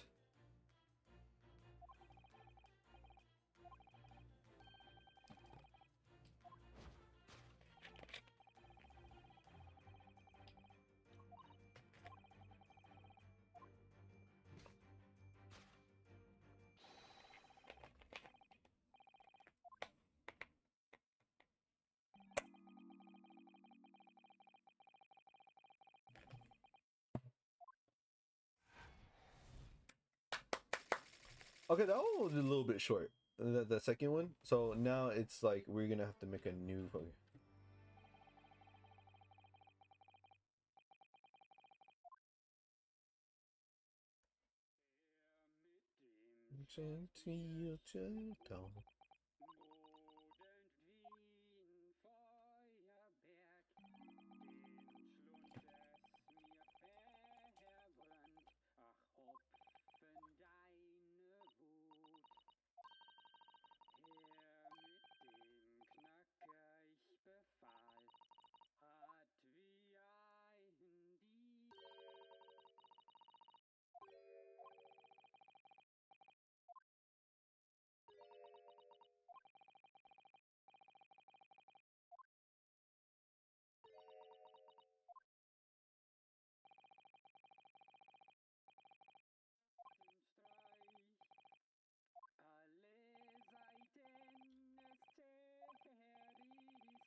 Bohemia.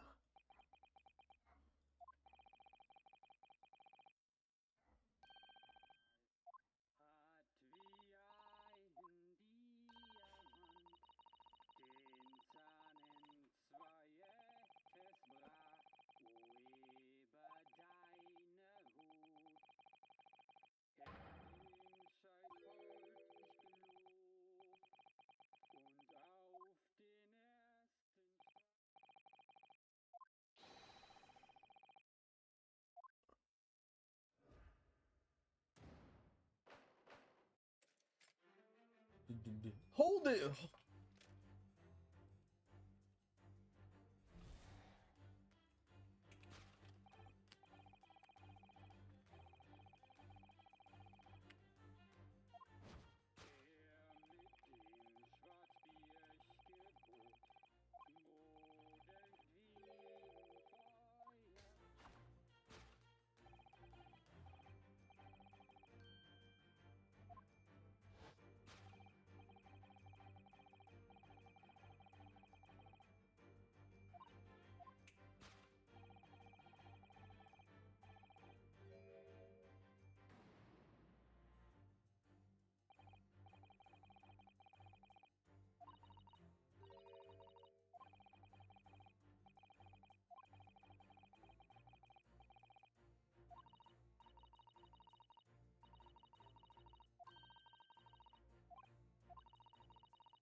Thank God.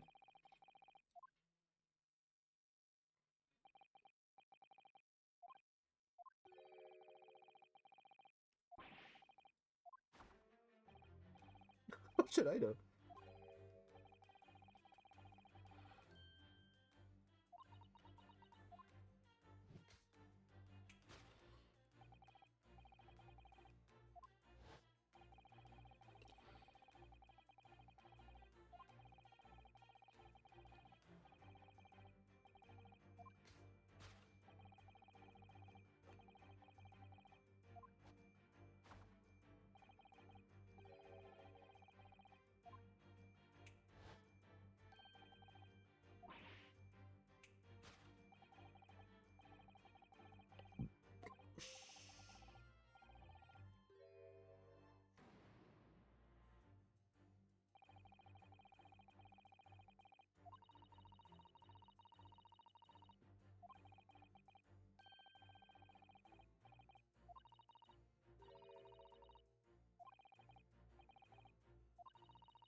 So you can identify the true owner of this mask.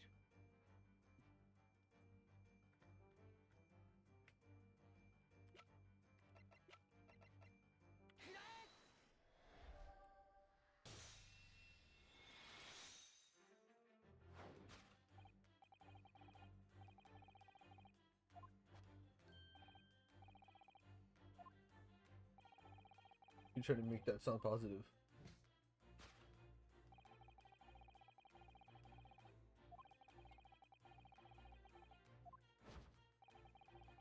Some manner to determine a guest's true identity. Oh, the gentleman is unconscious.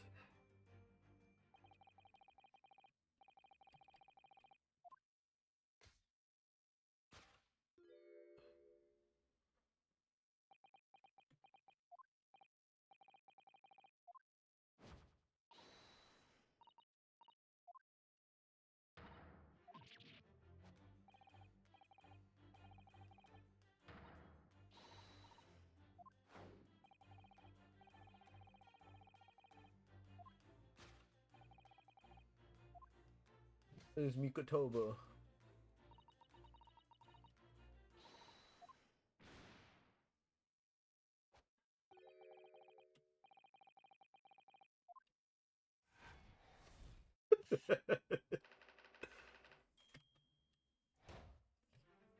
Alright, let's go to the...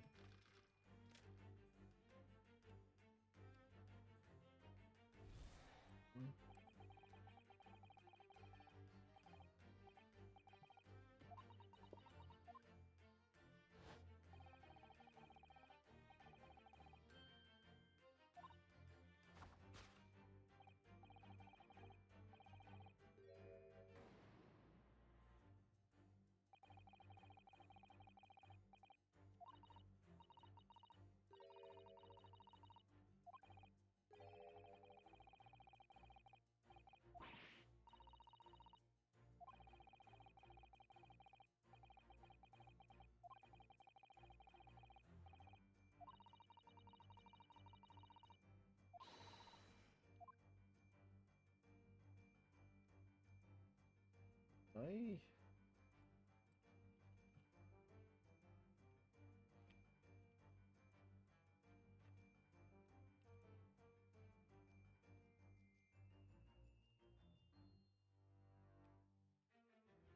Oh, why can't I...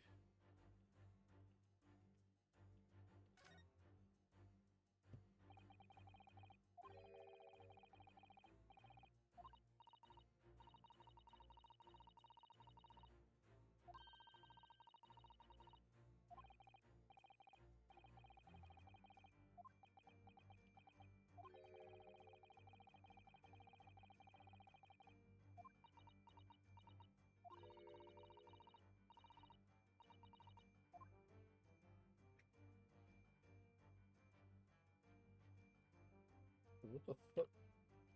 Oh, this one's... This one's a little hard, you know? Oh...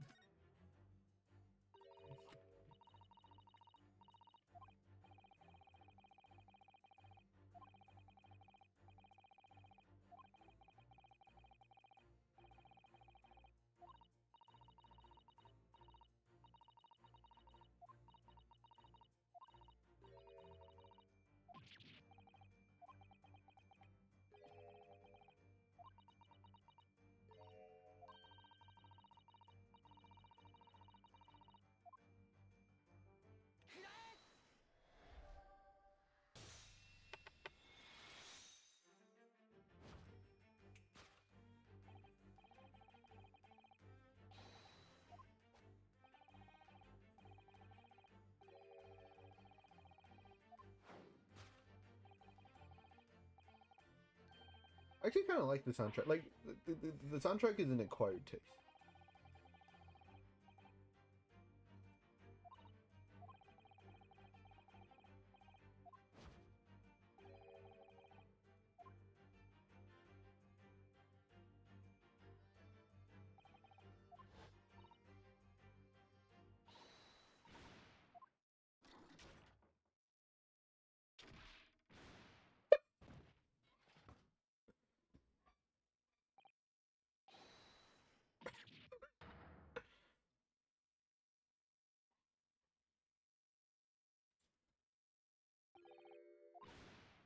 He's dead.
um,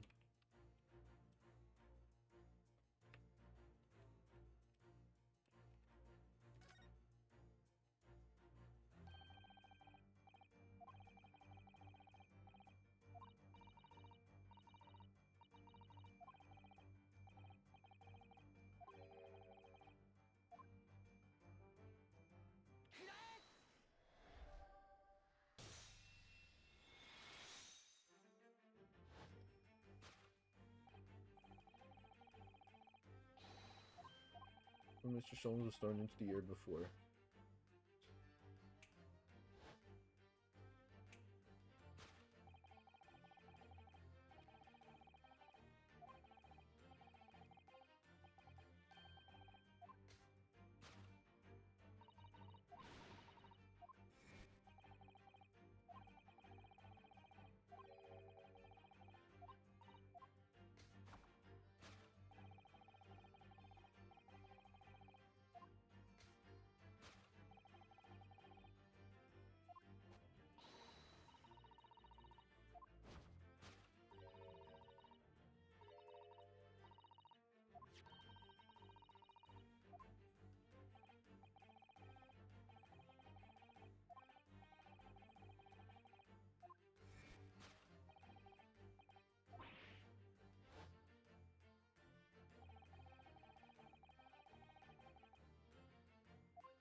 Oh,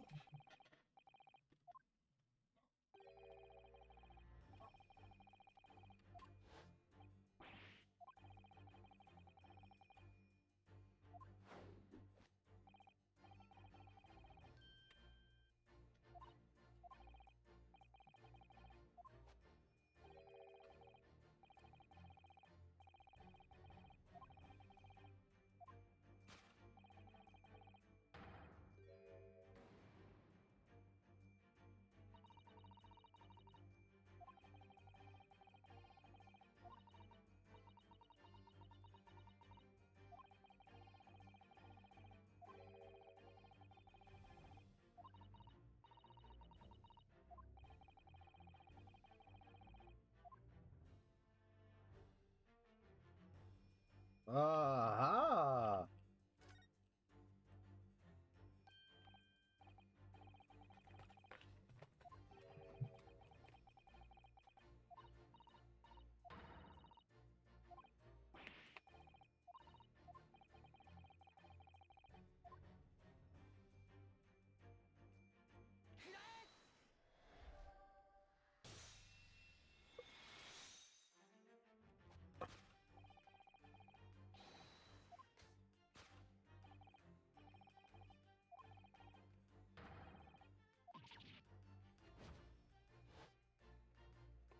The fact that a 10-year-old almost fucking got away with it.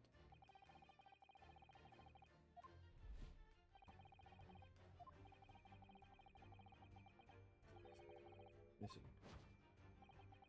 Van Zeeks. Yes, I do seem to recall.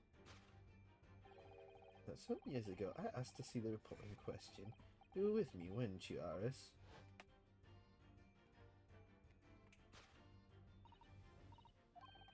You mean, it was you, Iris? So those papers you have there are... I'm sorry.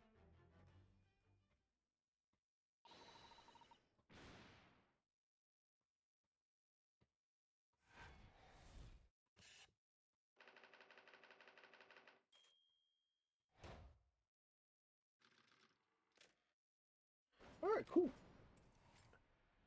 It only took me 2.5 hours to fucking finish this investigation. Which was weird.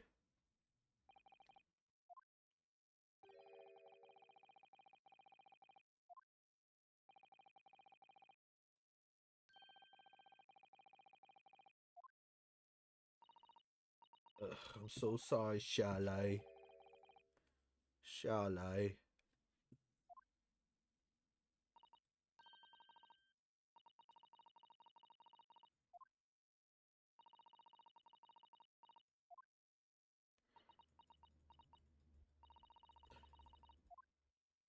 Someone.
Let's go!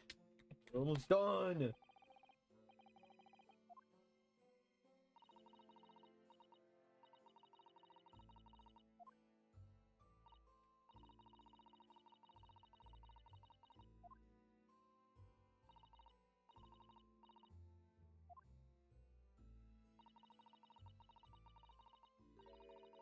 Can't wait.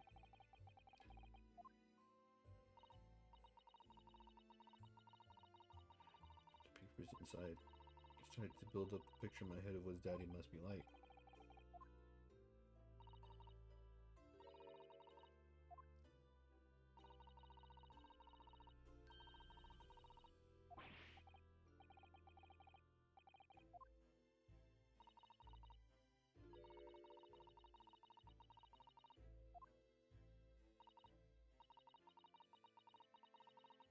Oh, daddy's name. Something made work about it. But then one day, that's what happened, is it? When you saw his autopsy report, you finally managed to work it out. Is that right?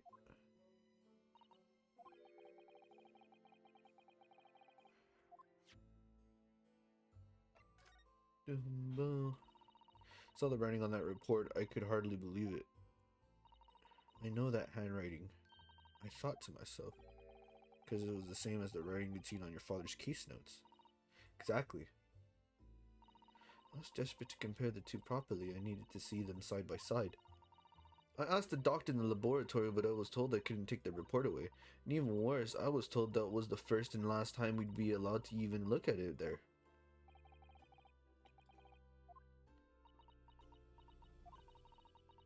Compared the autopsy report with the case notes I had here, there was no doubt. The handwriting was exactly the same. It was Daddy's. And the signature of the coroner at the bottom of the autopsy report read Dr. John Watson. So that's how I finally find out. I learned Daddy's name at last. I see. Ever since then, I've called myself Iris Watson. That's also when I had the brilliant idea of writing stories all about Daddy's exciting times with Shirley. I decided there and then that I'd write the adventures of Sherlock Holmes. Oh, Iris, I had no idea the stories had quite such a deep personal significance for you. I can see why the autopsy report was so important to her now. And why she was prepared to break the law to get her hands on it. So can I see it? I must apologize, Iris. This is really all my fault. Shirley, I made a promise, you see, that until the time was right, I'd keep the details about your father's a secret. I've been very naughty. I'll take the autopsy report back to Glory and apologize, I promise. Yes, we'll go together, I think.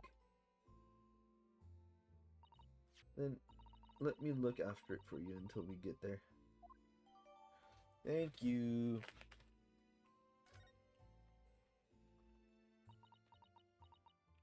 Yeah, you think about what you've done and think about life. British time of death, 31st of May, between 9 p.m. and midnight.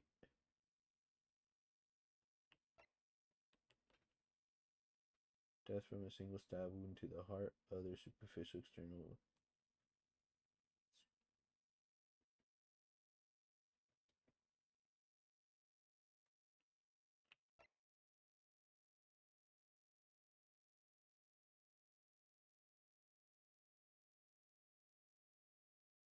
From the victim's stomach.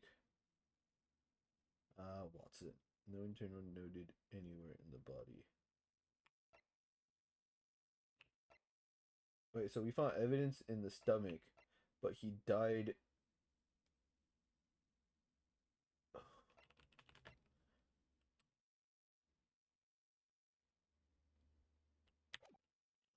Oh, interesting.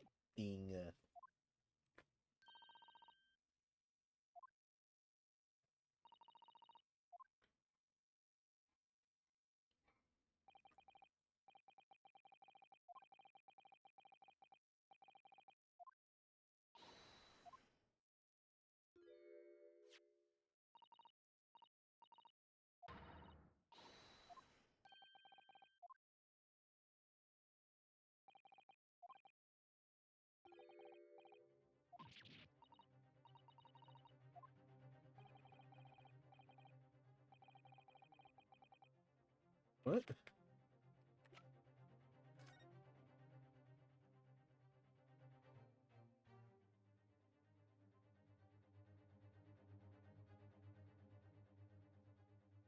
Oh!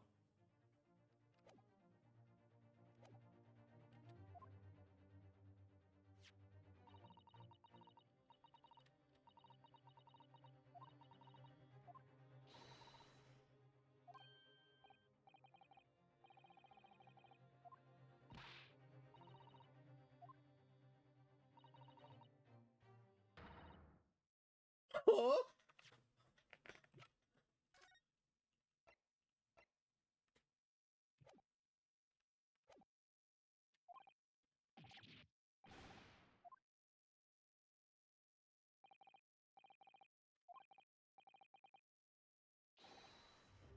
Wait, is Iris?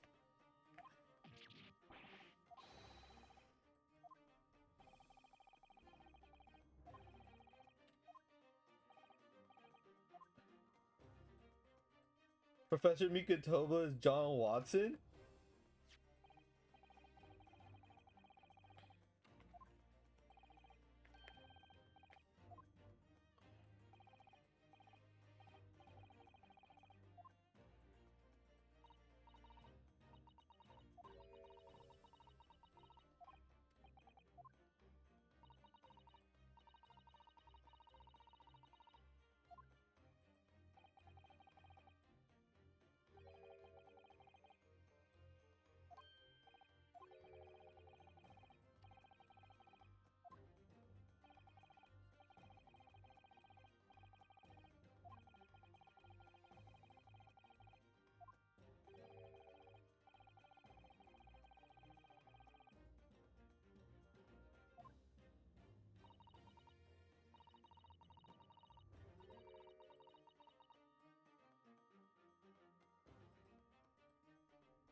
So,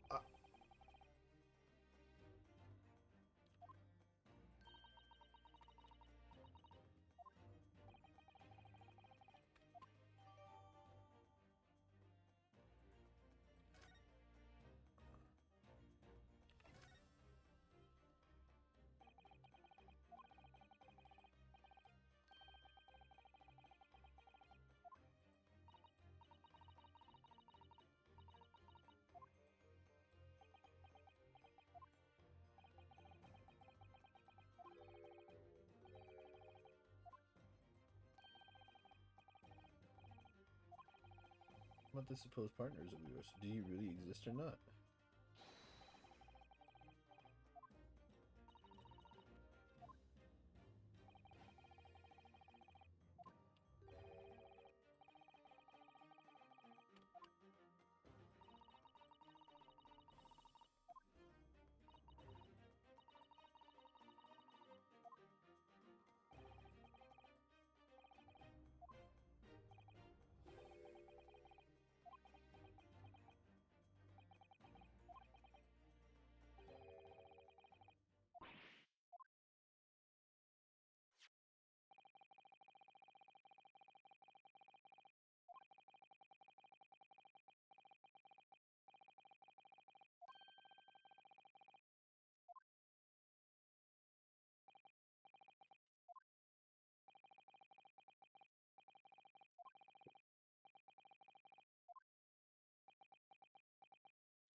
We're missing out. You are coming along wonderfully. You have hit upon the method at last. Finally grasped the art of deduction. You mean this? Go fuck yourself. Introduce you to my great friend and partner, Mikatoba.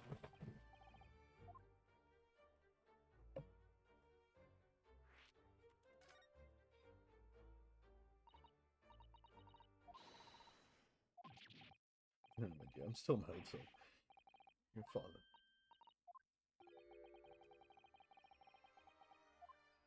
So does this mean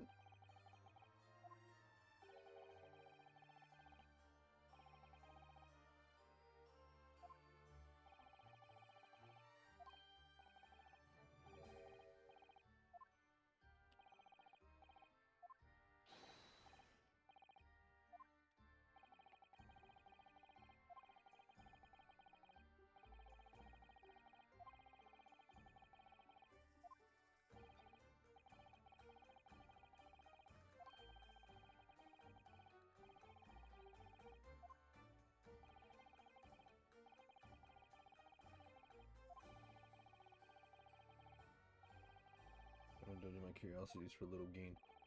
The situation of our cohabitation led to us pursuing cases together, you see. Hard to believe it was mere 6 years. Great many adventures. But in the last year of Mikatoba's stay in Britain, that most infamous of cases presented itself. The case with which you've become rather familiar yourselves, the professor killings. After the trial, Mama huevo! What's up? Well, apparently that's Watson.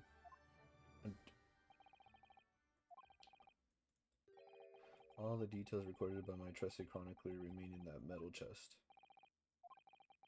Kotoba really is Mr. Holmes' famous partner.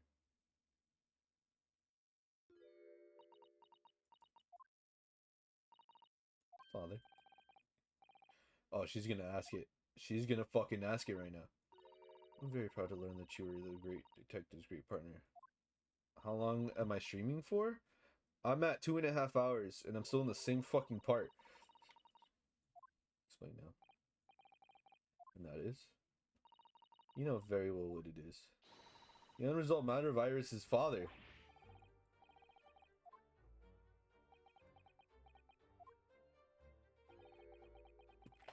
Should have seen this coming, I suppose. I think she's still the father of John Watson. All the notes about the great detective's adventures that are in the metal chest were written by her father.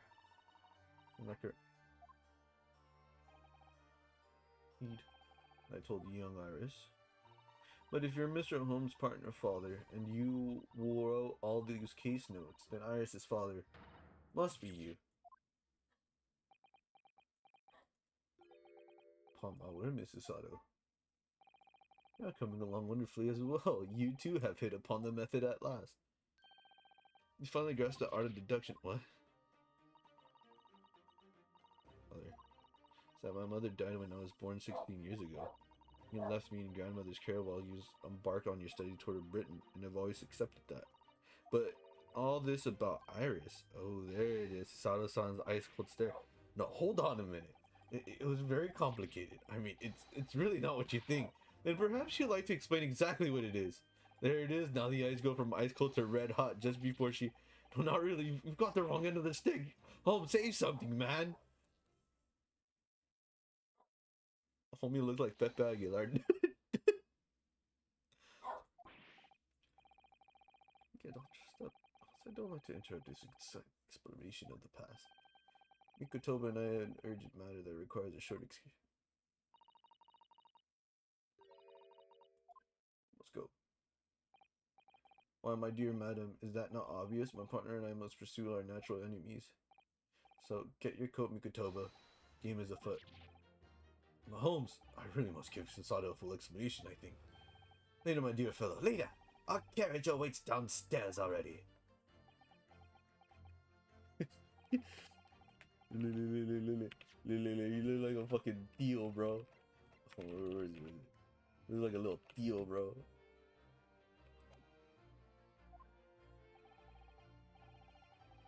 For 10 long years, and when I opened that chest in a fit of nostalgia, I quite inexplicably. And as if that wasn't enough, when I eventually regained consciousness, I'm blood straight into all of this. Look, please, spoke with Mr. Holmes now. What? No doubt that whatever happened, you were acting in everyone's best interest. I trust you completely.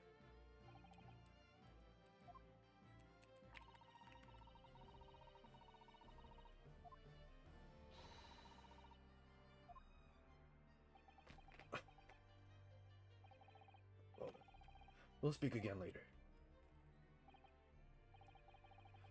Bro, you know what you could do? Hook it up to the library.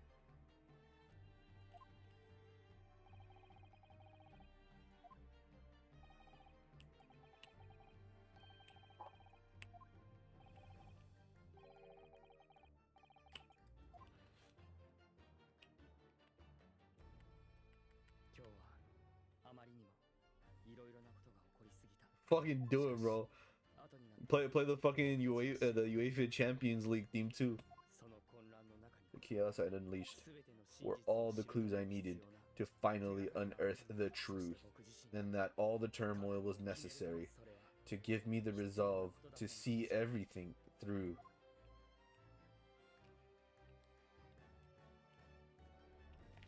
I'm finally gonna go into the fucking to trial, and it's gonna have fucking the Wii. Like, I'm gonna.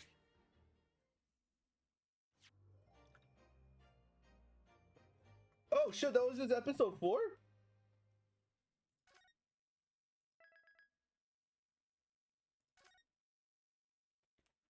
Oh.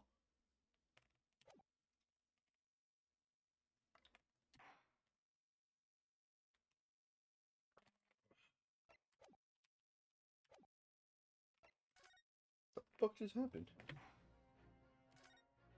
Dun, dun, dun.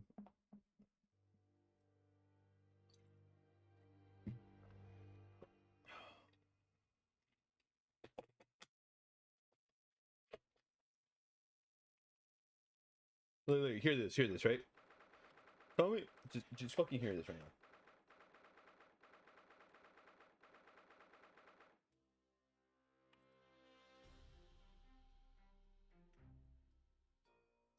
Dun dun dun dun dun. Alright, you hear that, right? Dum dum dum dum dum dum dum dum.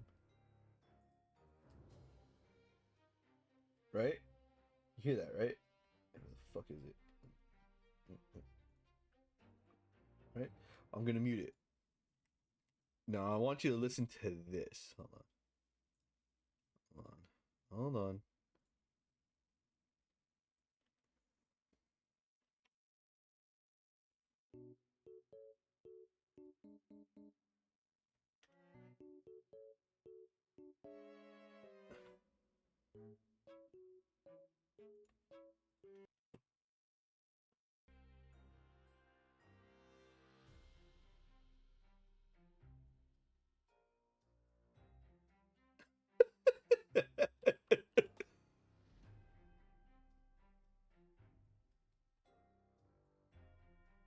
What's the 1010? This one or this one?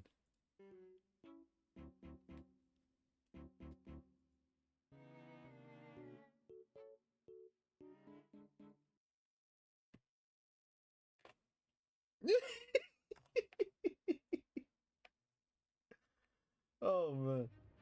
But see,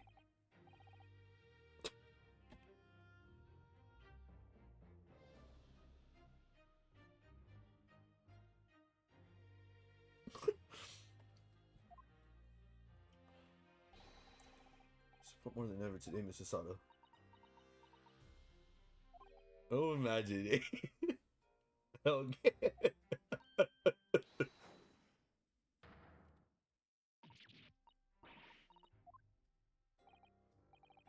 Nothing. I was just saying that I'll be relying on your support today, but I'm so sorry. Of course, I know I can be rather incompetent at times, but shan't let you down. Do you mind helping me to my feet then?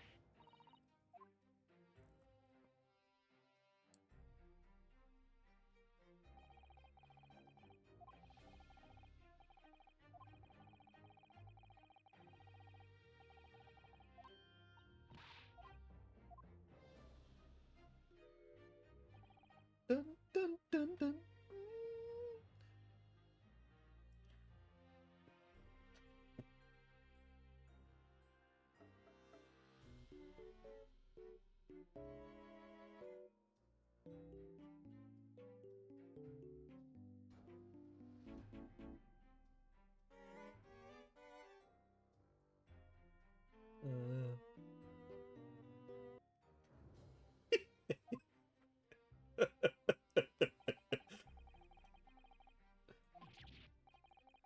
Is that correctly?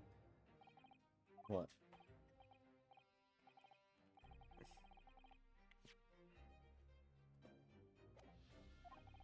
Dun dun dun dun dun dun dun dun.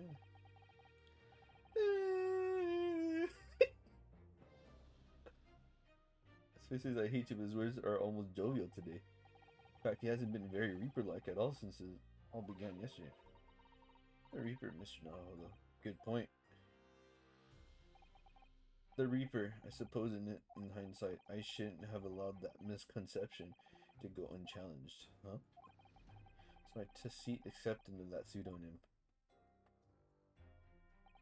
My failure to stop the Reaper become something more than a mere legend that led to all of this.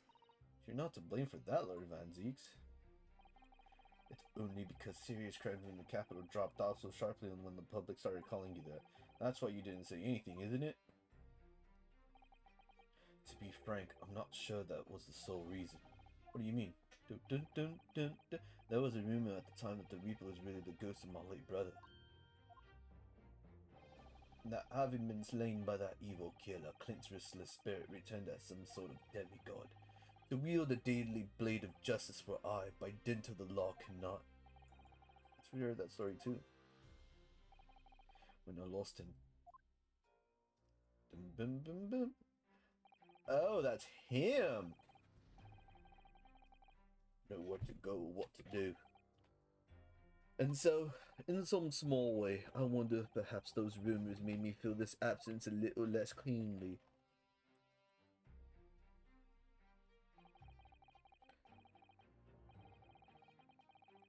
Even if I knew it was just an illusion, just some nonsense conjured up by an over-imaginative public. I might. It was obviously extremely important to you, Lord Clint Van Zeeks. Well, what's important now is uncovering the truth. That's all that matters.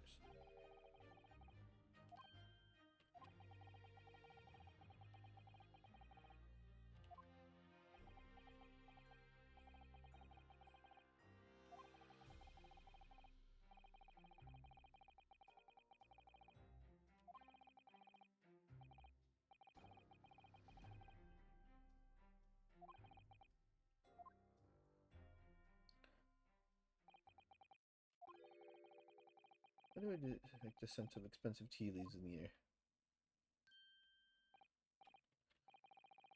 Here.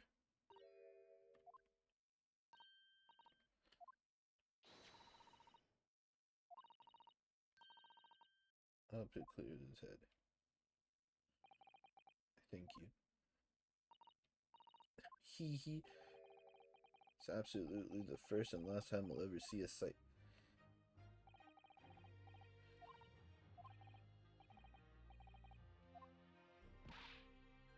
I am not. What happened yesterday is obviously still playing on their mind a lot.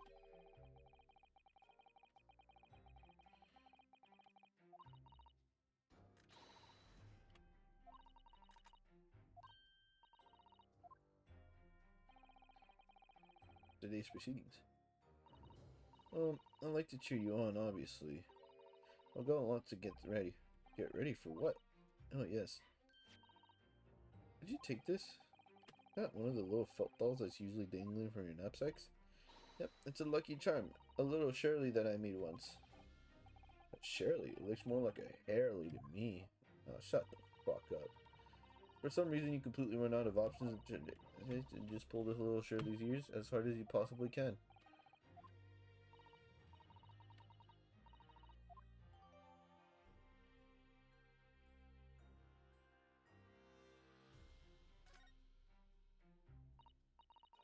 What? Can I pull it? I'm all out of options now. Come on.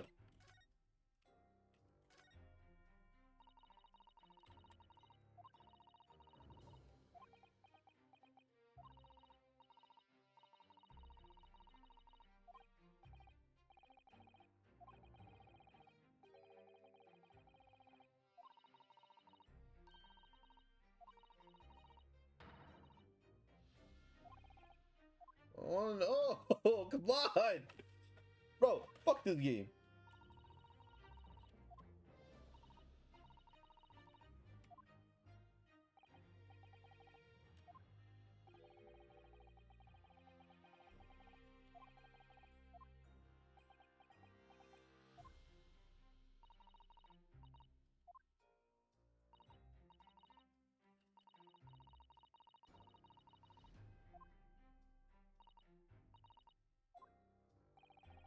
Dun, dun, dun, dun. Dun, dun, dun, dun.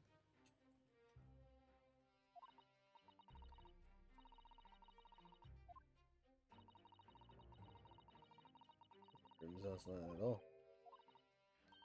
And Judge Goku, I mean. The first to have seen either of them since yesterday.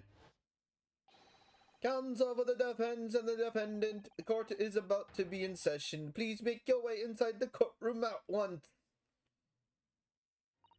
Good luck then, Ryuno. Good luck, Susie. Yes, thanks, Iris. And you, Mr. Reaper. It goes well. Once again, I thank you for the delicious tea. It was very soothing.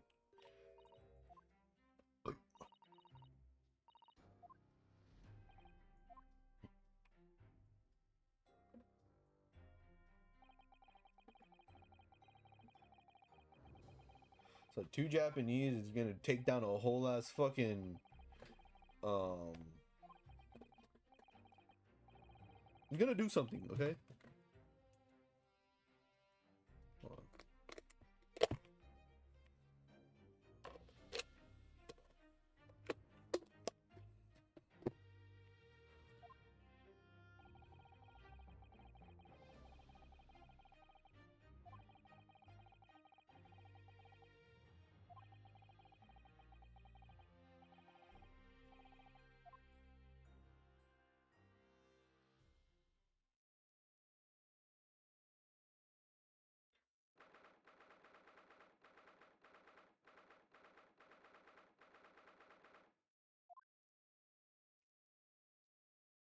Whoa.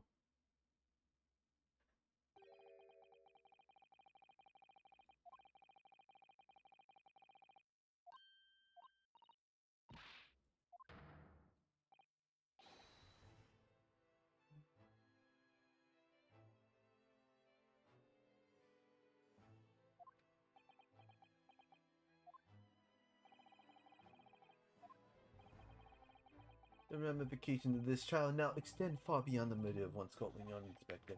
In fact, events have come to light that threaten to rock the very foundations of our country's legal system.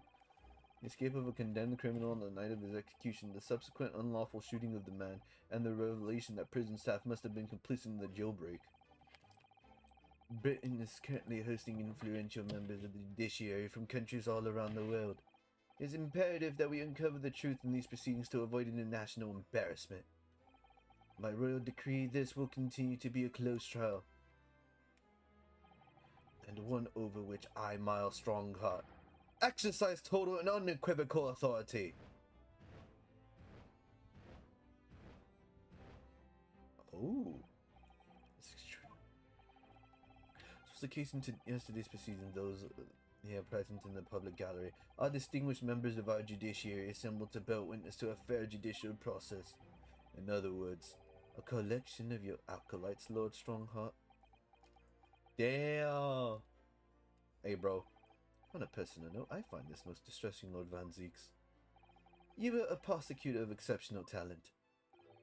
Much like your brother Clint, in fact. Ooh. In the name of Her Majesty the Queen, I hereby declare this court to be in session.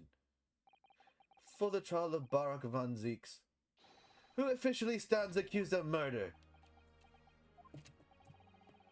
Counsels for the prosecution and defense, are you in full readiness to proceed? The defense is ready, my lord. As is the prosecution. Yesterday's proceedings brought to light a shocking and disturbing fact. There was a sight of the victim, Inspector Tobias Gregson, that was unknown to his superiors at Scotland Yard. Yes, he was carrying out operations in secret which Scotland Yard knew nothing about. In these clandestine operations, he had an accomplice, Mr. Daily Visual, who would be given the inspector's identification and present himself around the capital in order to establish credible alibis for Gregson. In that way, Gregson appeared to be carrying out his regular Scotland Yard work when in fact he wasn't. At the end of yesterday's session, Mr. Visual, who had been suffering from amnesia, regained his memory. It would appear he buried his memories of the time deep inside himself as a means of self-preservation, because while he was engaged as chief warder of Barclay Prison, he abetted the convict's escapade. Mr. Visual is currently recuperating at St. Signers. He's recovered enough to give a signed statement about his movements on the day prior to the incident. He's formally admitted to posing as Gregson whilst investigating the Red-Headed League. Which brings us to the crucial issue of the victim's time of death. The defense yesterday proposed a suggestion that the victim may have been killed one day earlier. This was based largely on the discovery that the victim's pocket watch had not been wound. The prosecution has something to report on that subject, my lord. Really? Go ahead, Prosecutor Isogi. I met once again with the coroner yesterday to discuss the issue. She confirmed that the defense's suggestion could not be ruled out. It's entirely possible that Inspector Gregson was killed on the 31st October, the day before his body was discovered. I have here an updated autopsy report that includes the amended details. With the official opinion of the investigation team was made clear yesterday, the time of death was 5 p.m. on 1st November. There are indications of an intent to disguise the real time of death, however. It seems that the natural decaying process of the victim's body may have been slowed by keeping it chilled. It's out of the question. There are no refrigeration devices in that part of London large enough to accommodate a human corpse. My lord, this is more than just conjecture. There's evidence to support the idea we must investigate thoroughly. Mariel, the court will accept the new report as evidence. However, if this updated report is deemed to be accurate, it would give renewed significance to the movements of the victim of the day before the present year. Probably. It would, yes, especially since on that day, Gregson was using Mr. Vigil to cover up his real movement. It's inconceivable that he was killed in the course of his secret activity. Do I sense that the prosecution has information regarding those activities? Scotland Yard put an enormous effort into investigating that precise matter yesterday. I think we should begin by presenting the results of that investigation work, so the prosecution calls its first witness now. Alright, go for it. State your name and occupation for the court. Inspector Gina Lestrade, reporting representative of Scotland Yard. Self-conferred ranked, but never mind. Gina, again? What's your problem, Otto? What's with that, Gina? Again? Look, eh? The boss meant the world to me. He done more than me than anyone else ever did. Huh? Inspector Gregson, you mean? He got me out of the slums of the East End and took me under his wing. Taught me that life can have a purpose. So that's why I'm the best person to be standing here speaking for him. Gina. Right, all out of the goodness of Gregson's heart. Not at all that he had his arm twisted by Mr. Holmes, no. What's relevant to these proceedings is that the outcome of Scotland Yard's investigations yesterday has revealed that the victim was carrying out some assignment the police knew nothing about. Very troubling. That face, Lord Strongheart knew. So, Inspector Lestrade, let's hear exactly what it says in that report. Come right up, sir.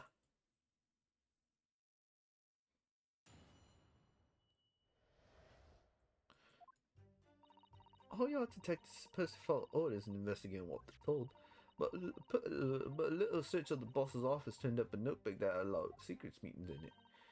According to that, the boss was looking into some smuggled good dealings that day. Looks like it was a big job and all, but the coppers weren't onto it yet. What matters most is, there's witnesses what saw the Reaper at that place too. Oh, okay, there's two. Smuggled goods. I don't know, did I? I'm just telling you what was written in the book. Tobacco, tea, spices, medicines, goods of all sorts flow into London by illegal channels from across the globe. It's well known that there's disposed at irregular black markets that take place in the capital. But the police are rarely able to locate them in time. So Inspector Gregson was investigating one of those black markets. It's been suggested that high-ranking government officials may be involved in black market activity. No doubt Gregson was trying to avoid details of his investigation being linked to the involved parties. Explain why he was operating on his own authority without the odds knowledge. Do we know where the dealings were taking place at that time? In a particular room of a certain exclusive London gentlemen's club, and on the day in question, the accused is known to have been there. That's the conclusion of Scotland Yard's investigation into the matter. That can't be. I heard anything about this at all. Members of the club have testified to it. There's no question. The accused, Barak van Zieks, was present. It would be very significant testimony then. Oh my, but Lord Van Zieks has made no mention of this at all. In short, Lord Van Zieks had ample opportunity to murder the victim. Oh, very well then. Counsel for the defense, begin your cross-examination.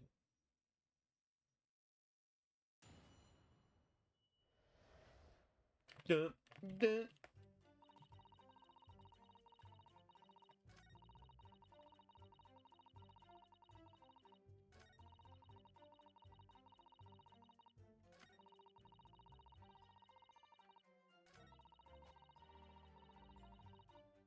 Okay, so these are the...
Let's go, Kazuma.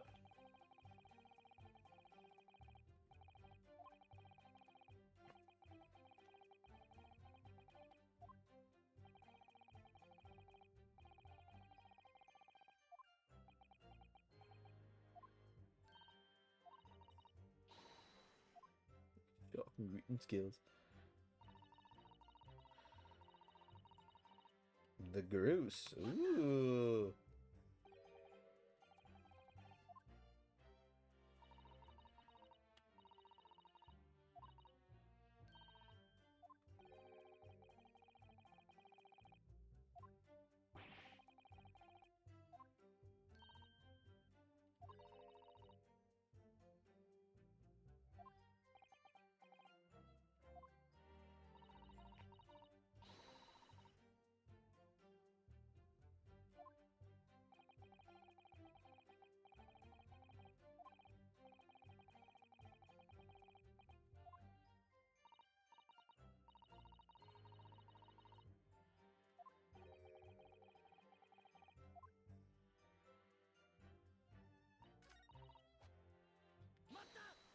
Okay, so then now I could press that.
Okay. Mm-mm-mm.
What are you? What the fuck?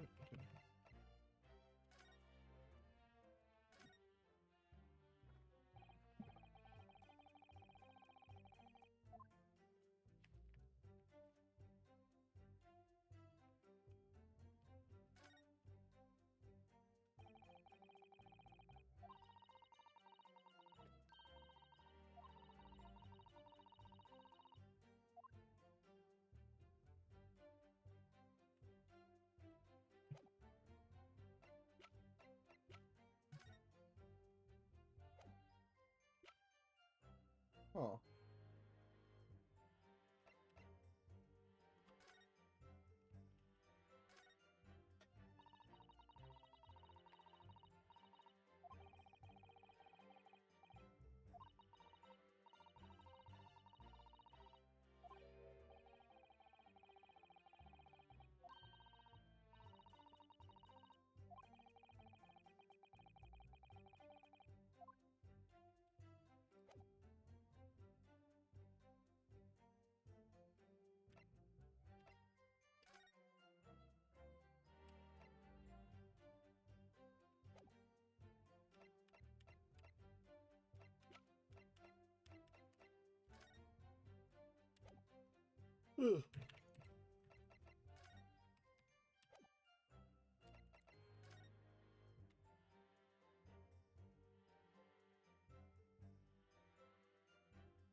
Huh.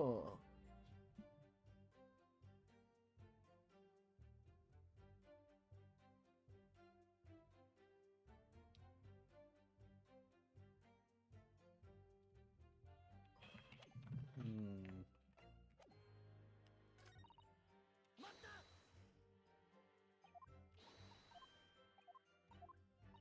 All right. Let's just press the first one. 'Cause I feel like.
Hmm.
Roots.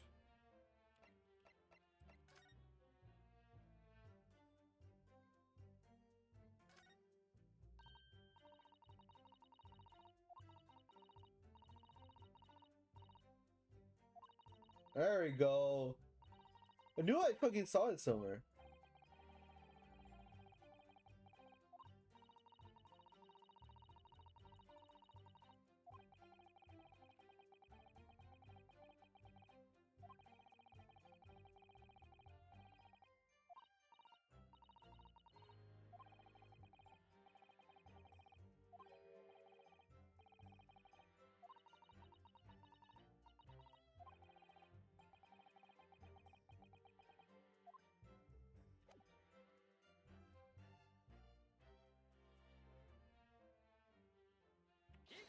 Oh, see? The S is roots. Yeah. Stand it. There are places where well-to-do gentlemen socialize with friends and colleagues. Don't imagine for a second that a foreign student like you would be admitted. Seriously, is your mirror cracked or something?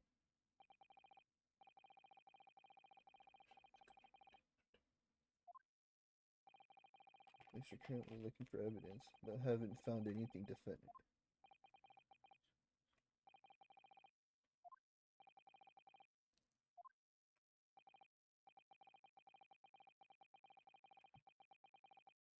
And then the police inspector Gregson was secretly going to visit on 31st of October may not have been a gentleman's club at all. You're showing a very irreverent attitude towards the country's police force there, Counsel. If it wasn't a gentleman's club, then what was it? A steamship. You think it's a ship?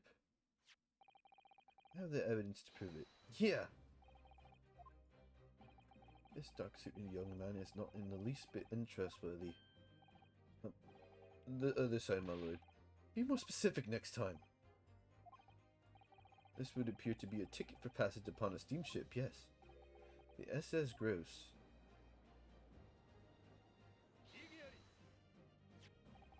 So there's a steamship named the Gross, and that happens to share a name with the club? But I'm afraid to say, there's a flaw in your logic there. How? Look at the ticket. Notice the date of arrival in port. The ship arrived at the port of Dover on 1st November. The day on which the sound like a gunshot was heard on Fresno Street. In other words, on the day in question here, 31st October, when the victim was on his clandestine mission. That ship hadn't yet docked on British shores. That would certainly make an undercover investigation somewhat challenging. The fact that the steamship hadn't yet reached Britain substantiates the defense's assertion that the victim was investigating the SS Grouse on the day in question. Then show your evidence for the assertion. Very well. In that case, counsel for the defense, present your evidence to the courtship.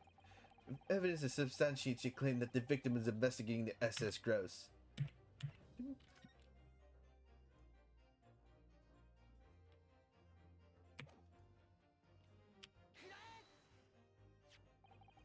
This, a passport for travel issued to the victim. Dated 31st October? What are you suggesting? I'm suggesting that just one day before the inspector's body was discovered, there's a distinct possibility he was even in the country.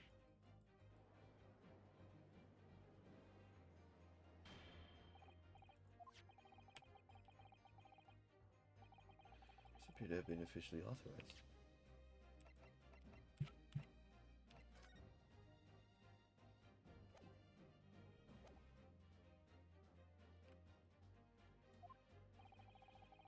Mrs. Gross arrived at Dover. It docked on the northern coast of France for a night. Went to my father, who was on board at the port of Dunkirk.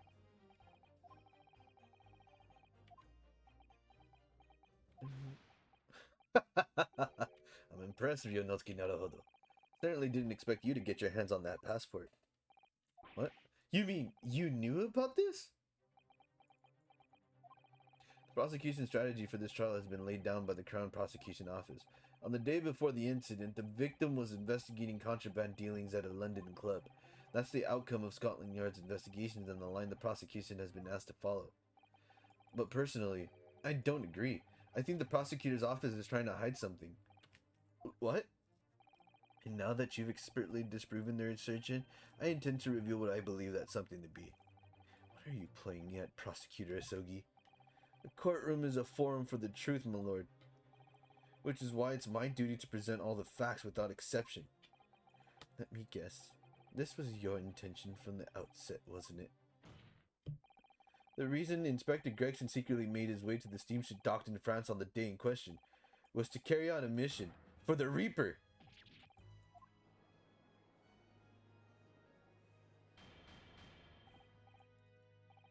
What on earth are you saying, counsel?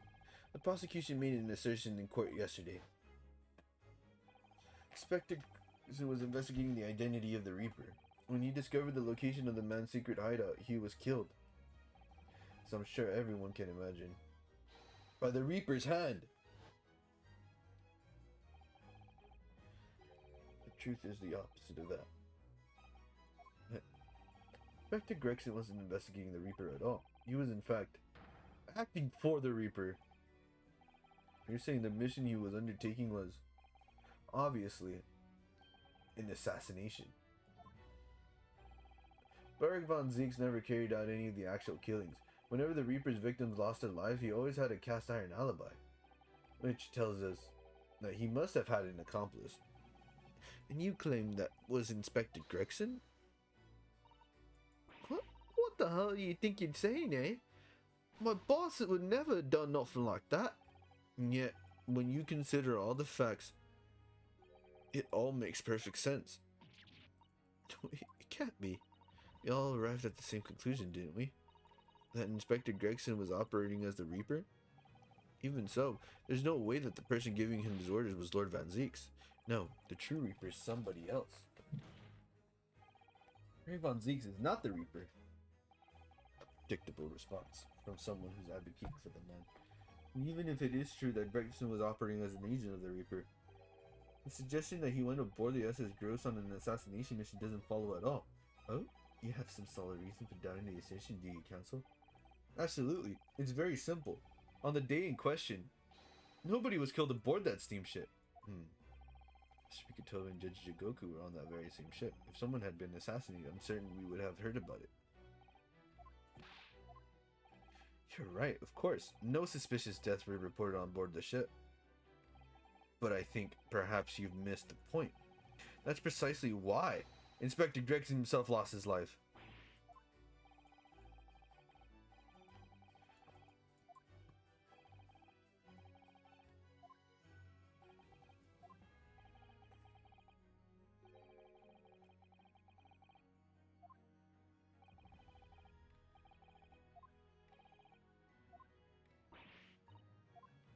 What?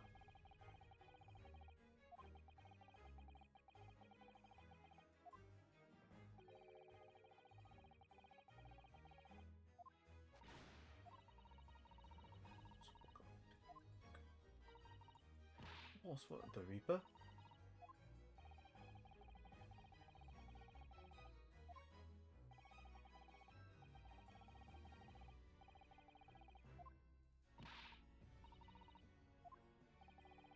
Dude, I'm looking kind of hungies. Think I might go get something to eat after.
Ishiro, is it? Whoa!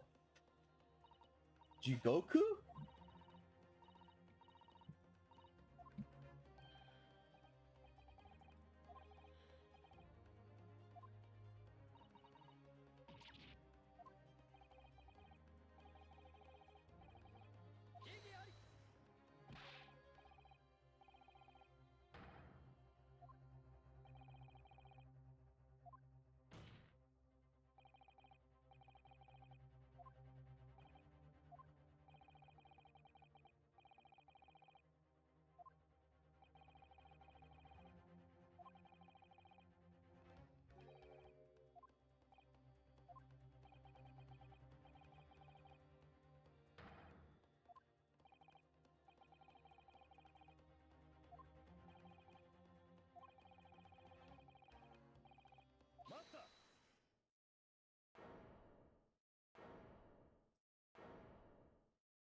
You're in danger of becoming a far more sinister Reaper yourself. By attempting to have me condemned with this feeble excuse for testimony. What did you say? My lord, the defense requests that the defendant be allowed to speak. He may be privy to important information relating to the testimony just given by the witness.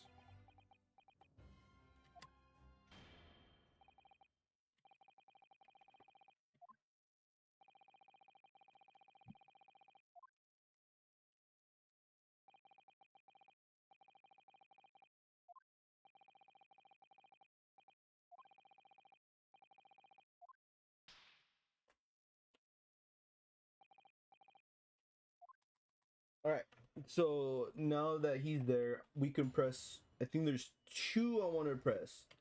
There's two. It's always gonna be two, but like. This one.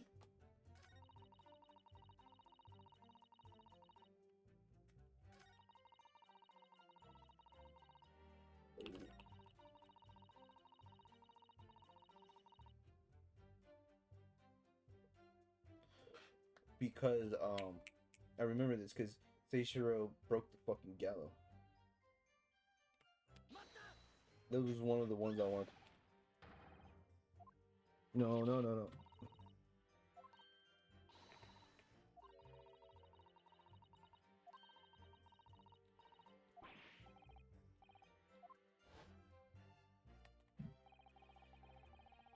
Genshin's guilt, so he took to the stand to testify, but he got a little carried away and actually managed to break the will.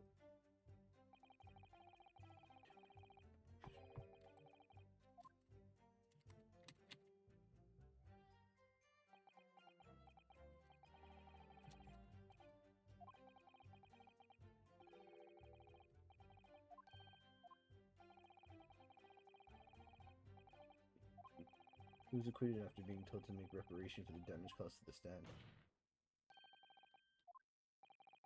Of what? Surely the accused hasn't forgotten his own rule. That there's no saving anyone who faces the Reaper in the court, guilty or innocent alike. What? No. Are you suggesting that the reason Judge Jigoku was targeted for assassination, the man was sent back to Japan immediately after that trial? The Reaper had no time to do his work. But then, 10 years later, the mark returns to Britain once more. No. Yeah, just how vindictive the Reaper is. Come on, that's absurd. To take someone's life for that? Isn't the whole premise of the Reaper killing those who have been found innocent? Those are the rules by which the man operates. Are beyond the sane person's comprehension. But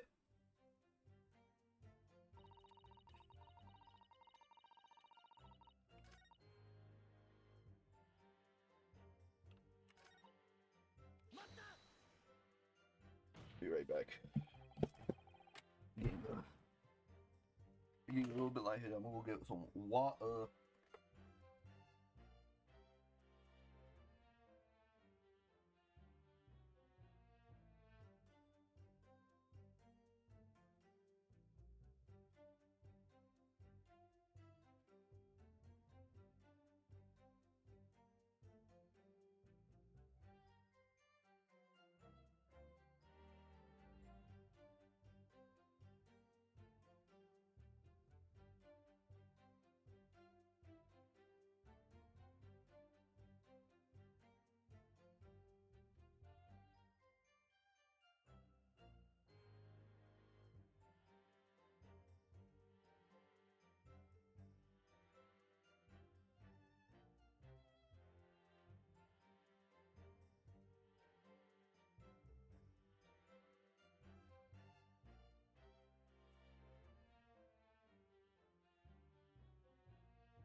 I just felt like a little fucking, lightheaded, but I'm okay.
What was that? The name written over and over again. Masashin? She's offended you as a summon, isn't she? Were you even listening yesterday? Sashin. The assassin.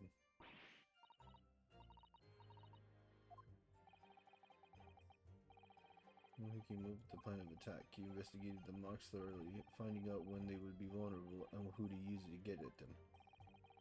But the person actually executing the plan was someone else, you're saying?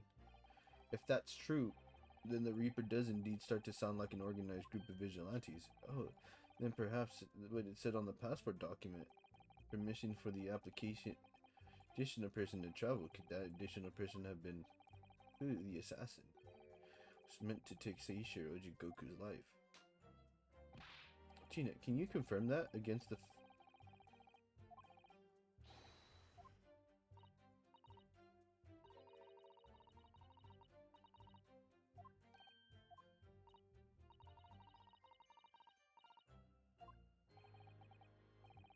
Brookston himself didn't know the identity of the assassin in that case.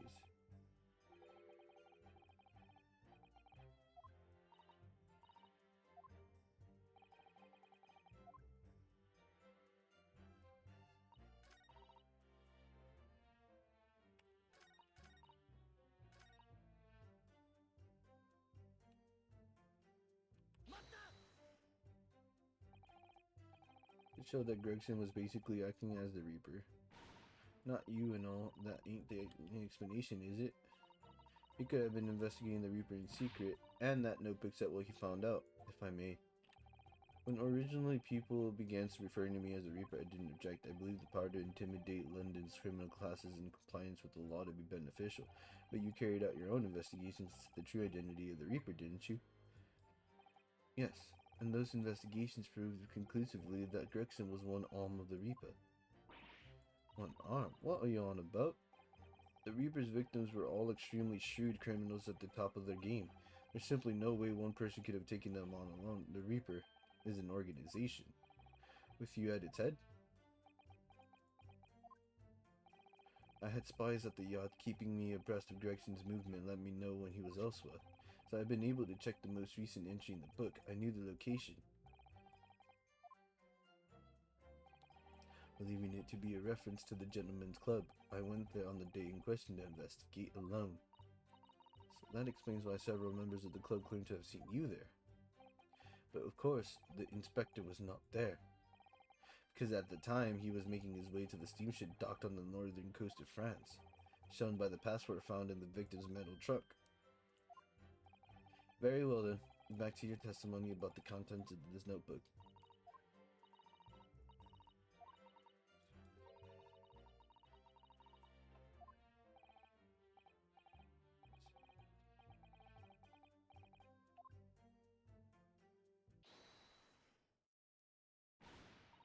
I've just...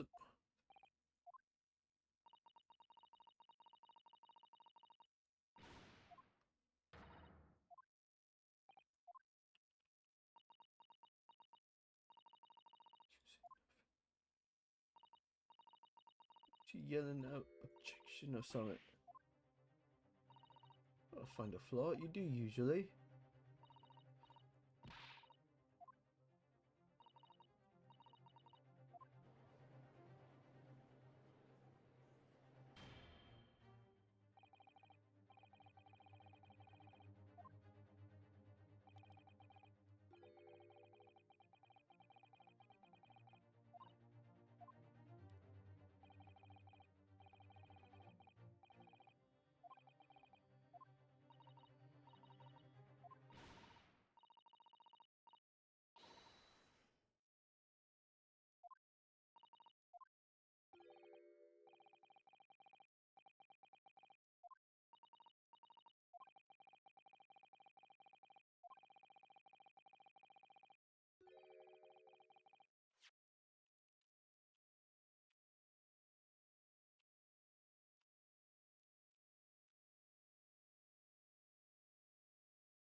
Oh, we were just supposed to press this.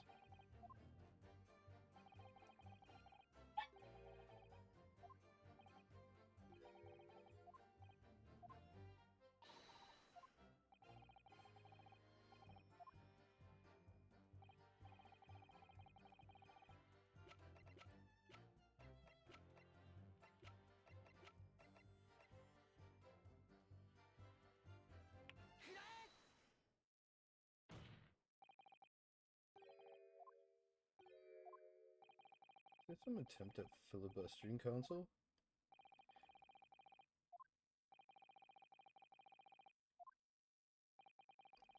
Except that you shouldn't have. When I present the relevant piece of evidence, I imagine you'll realize what you've done.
I don't know.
Homie, what?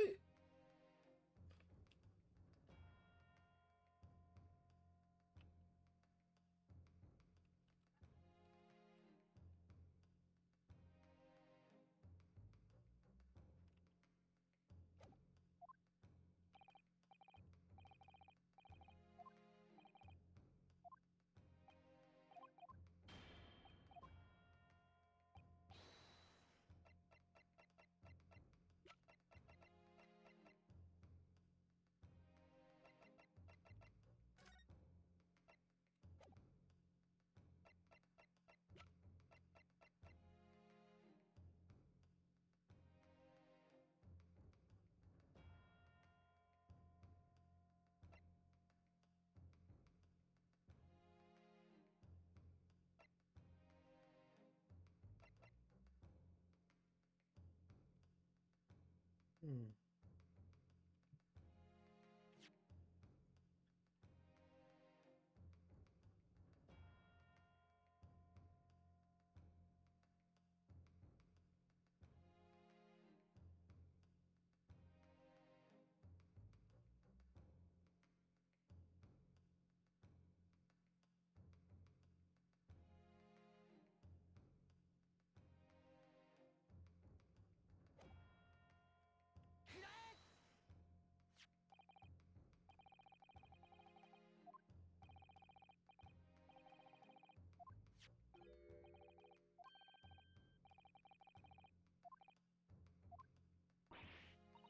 I totally okay. That was my fault. I totally forgot about the fucking blood.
It's October. Where exactly were you?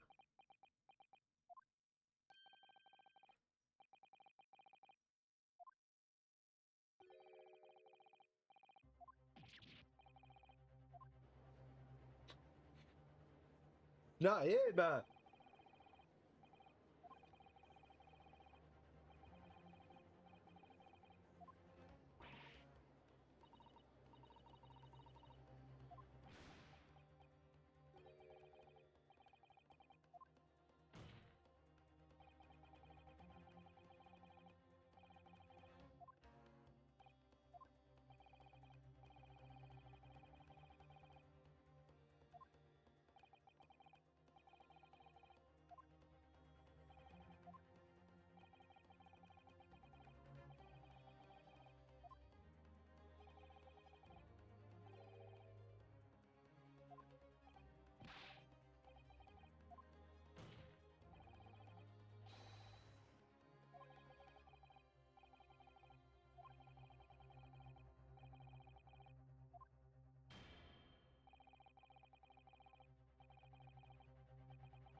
Where's the evidence that says?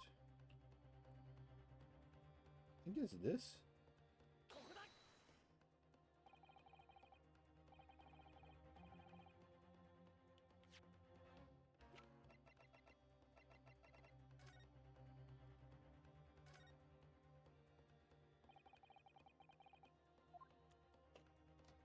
Oh, I totally forgot it's a new episode. I fucking hate it.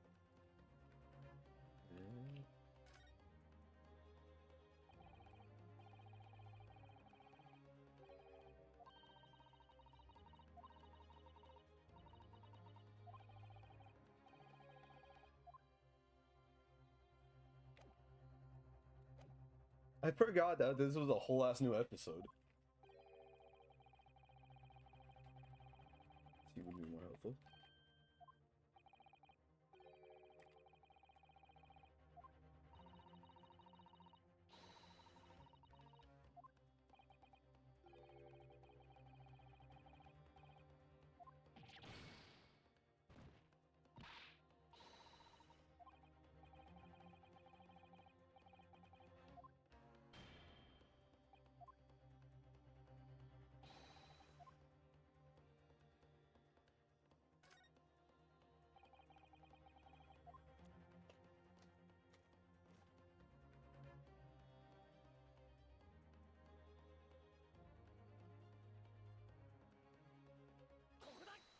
There you go. Like the tip of a blade.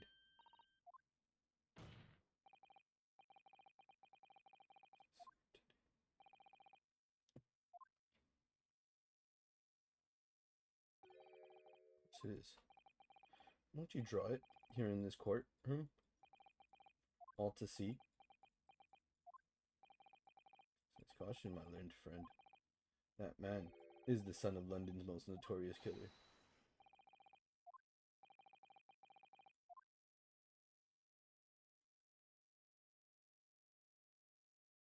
Damn.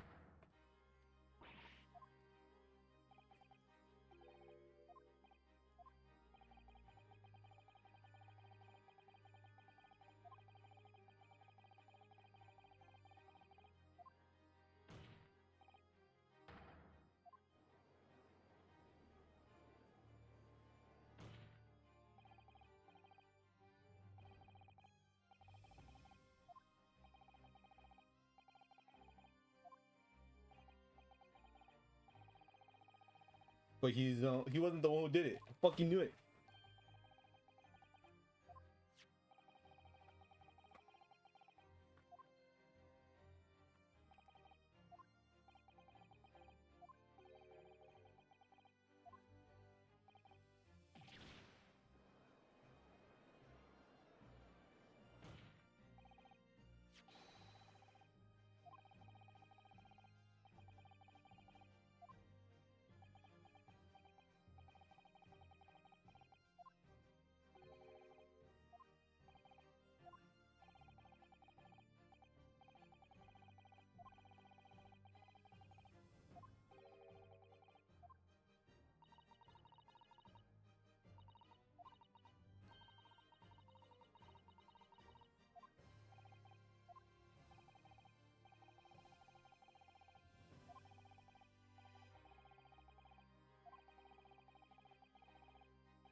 In the inspector's trunk.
What? It's only okay.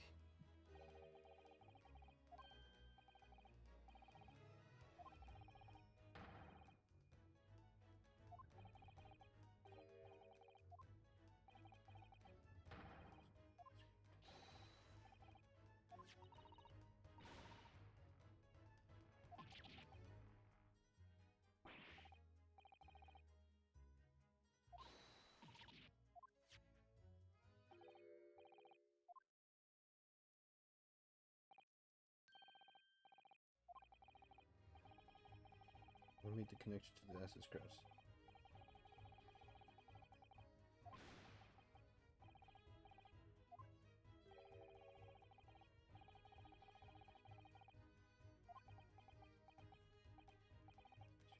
Didn't you?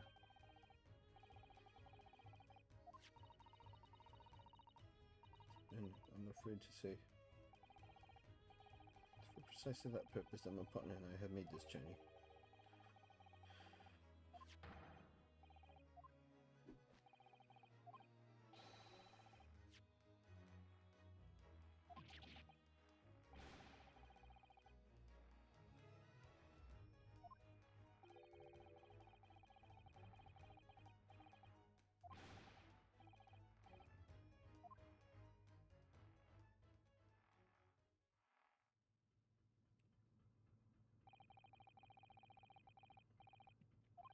Alright, so we actually have 30 minutes to do this. Okay.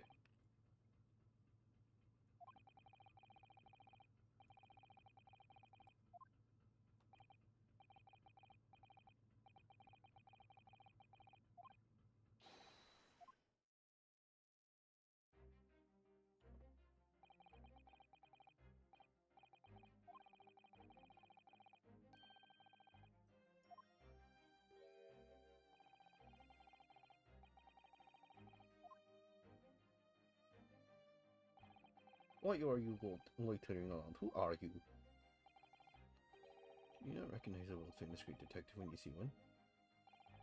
The question really ought to be, who are you?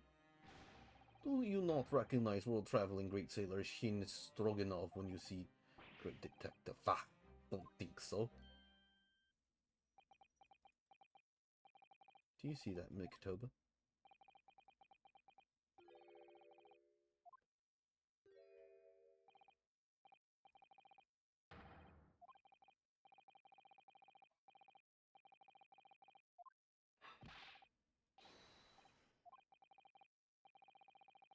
He knows me only by my name, not by appearance. Yet I already know a great deal about you, sir.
What's up, Brett?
This is so weird.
I'm missing something.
Whoa.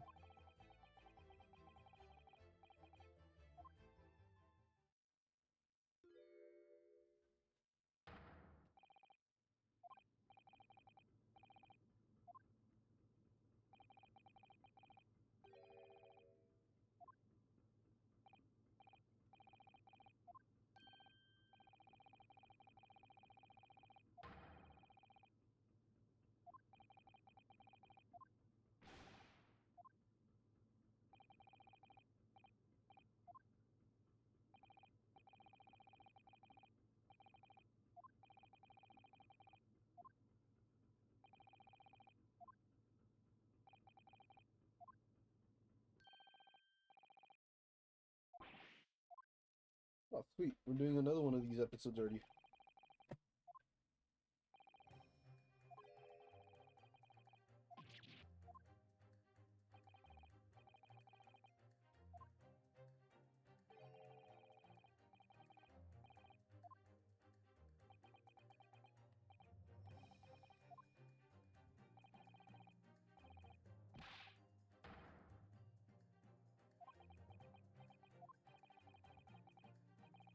As an old friend. 10 years, no less. Dun, dun. My inimitable logic and reasoning.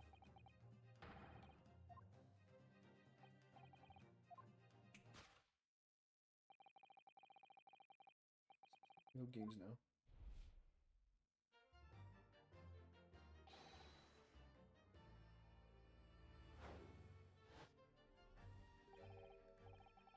And mind you, Goku left the ships. Ah, that is what I said.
Oh! Whoa! Perhaps you should have cleared away that glass. How curious. I should have not.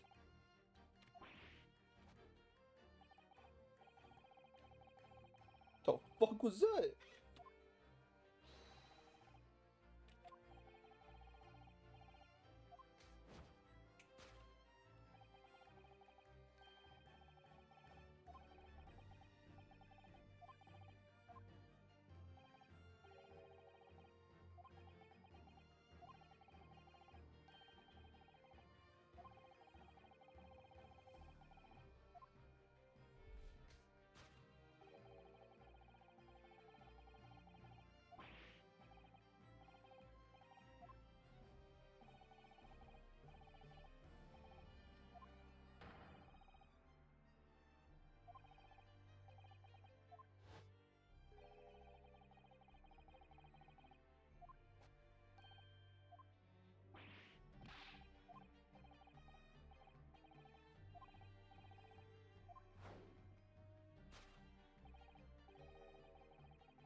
That's a bullet hole.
The way you're going, sir, you'll find yourself accused of being an accomplice.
Five four z 540. It's 5401325.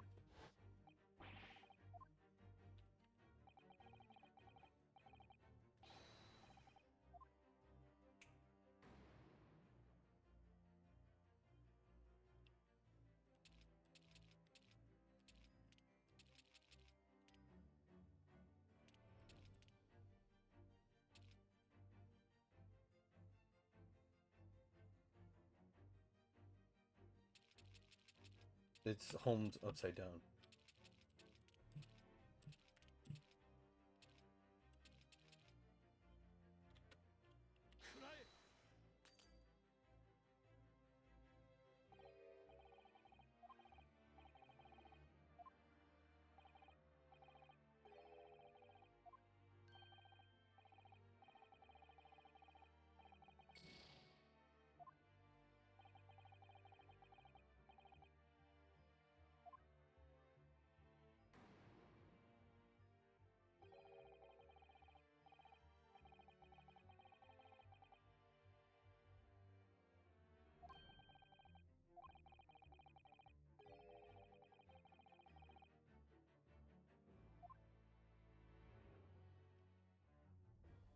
Home spelled backwards.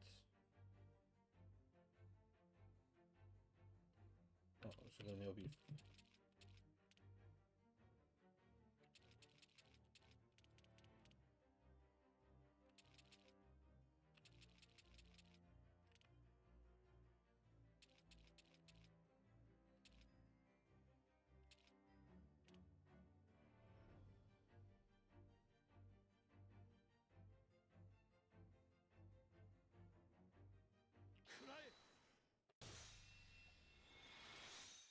It was just upside down. It was just backwards.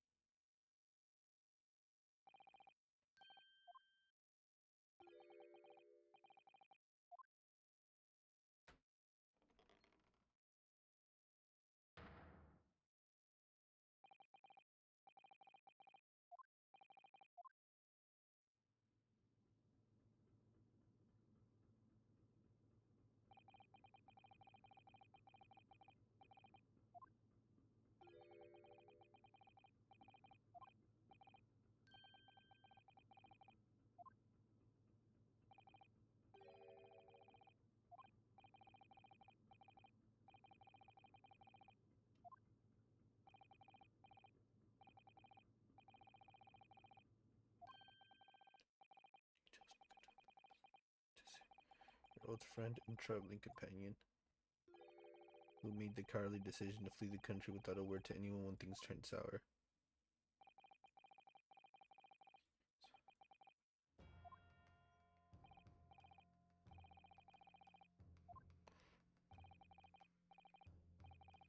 You know, of course, is that 3 days ago, night before our arrival in Britain, an attempt was made on my life here on this very ship.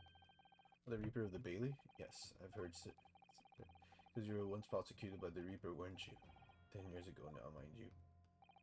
And I had no idea at the time what a dangerous individual he was. Anyway, when we arrived in London to find the symposium was postponed until goodness knows when, it became all too apparent to me that I might very well be targeted again. Saying a word to me, afraid so, yes. Of course, I realize now that I really ought to have confided in you. Somewhat surprising, I must say. What is? Well, first-class cabins aboard luxury steamships are in very short supply. It's more than a little hard to believe that this one just happened to be available. So says the protagonist of some colorful short stories. Well, I don't care for your opinion. The cabin did just happen to be available, so I purchased a ticket, and here I am. Obvious remnants of that incident in this cabin. So you'd already purchased your return ticket before we even docked in Dover, had you? To prevent anyone else taking this cabin and seeing the evidence, is that it? Yujin, I have nothing to say to you. Give me 5 minutes. The ship will set off in its onward voyage and not make port again until Italy. I'm afraid we must insist that you disembark with us at once. You have no jurisdiction over my movements. We have this station. Take it.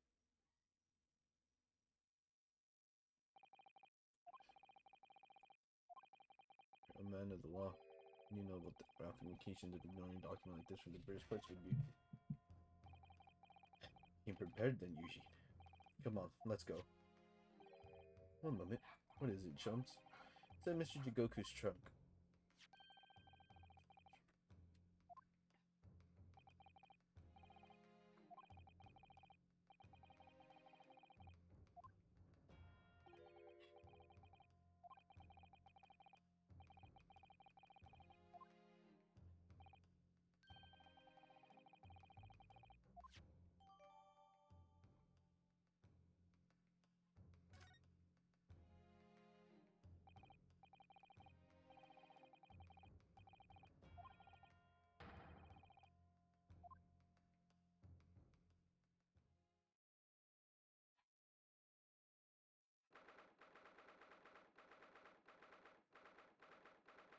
Can I finally take a look at the fucking court record? Jesus Christ. Ooh.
Inosuke, you should know when to lay down your sword.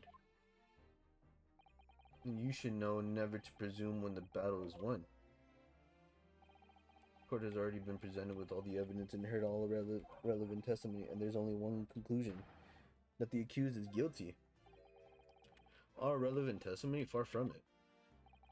There's still a crucial witness, from whom the court has yet to hear a single word of testimony. In that case, call your witness to the stand at once, counsel.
Nice.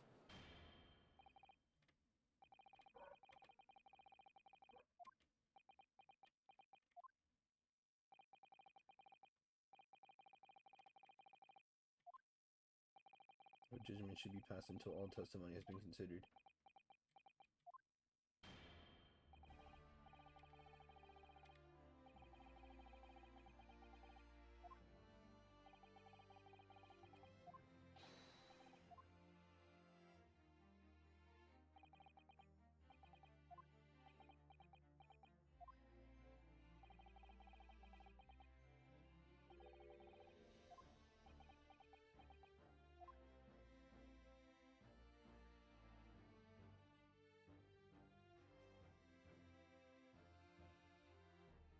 You survive another day.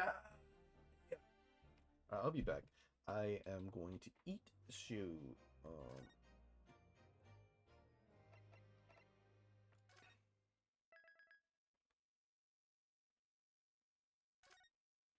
Gonna do like another investigation and shit. So yeah, I'm just gonna stop streaming for a little bit and then I'll be back in like 30 minutes. Bye.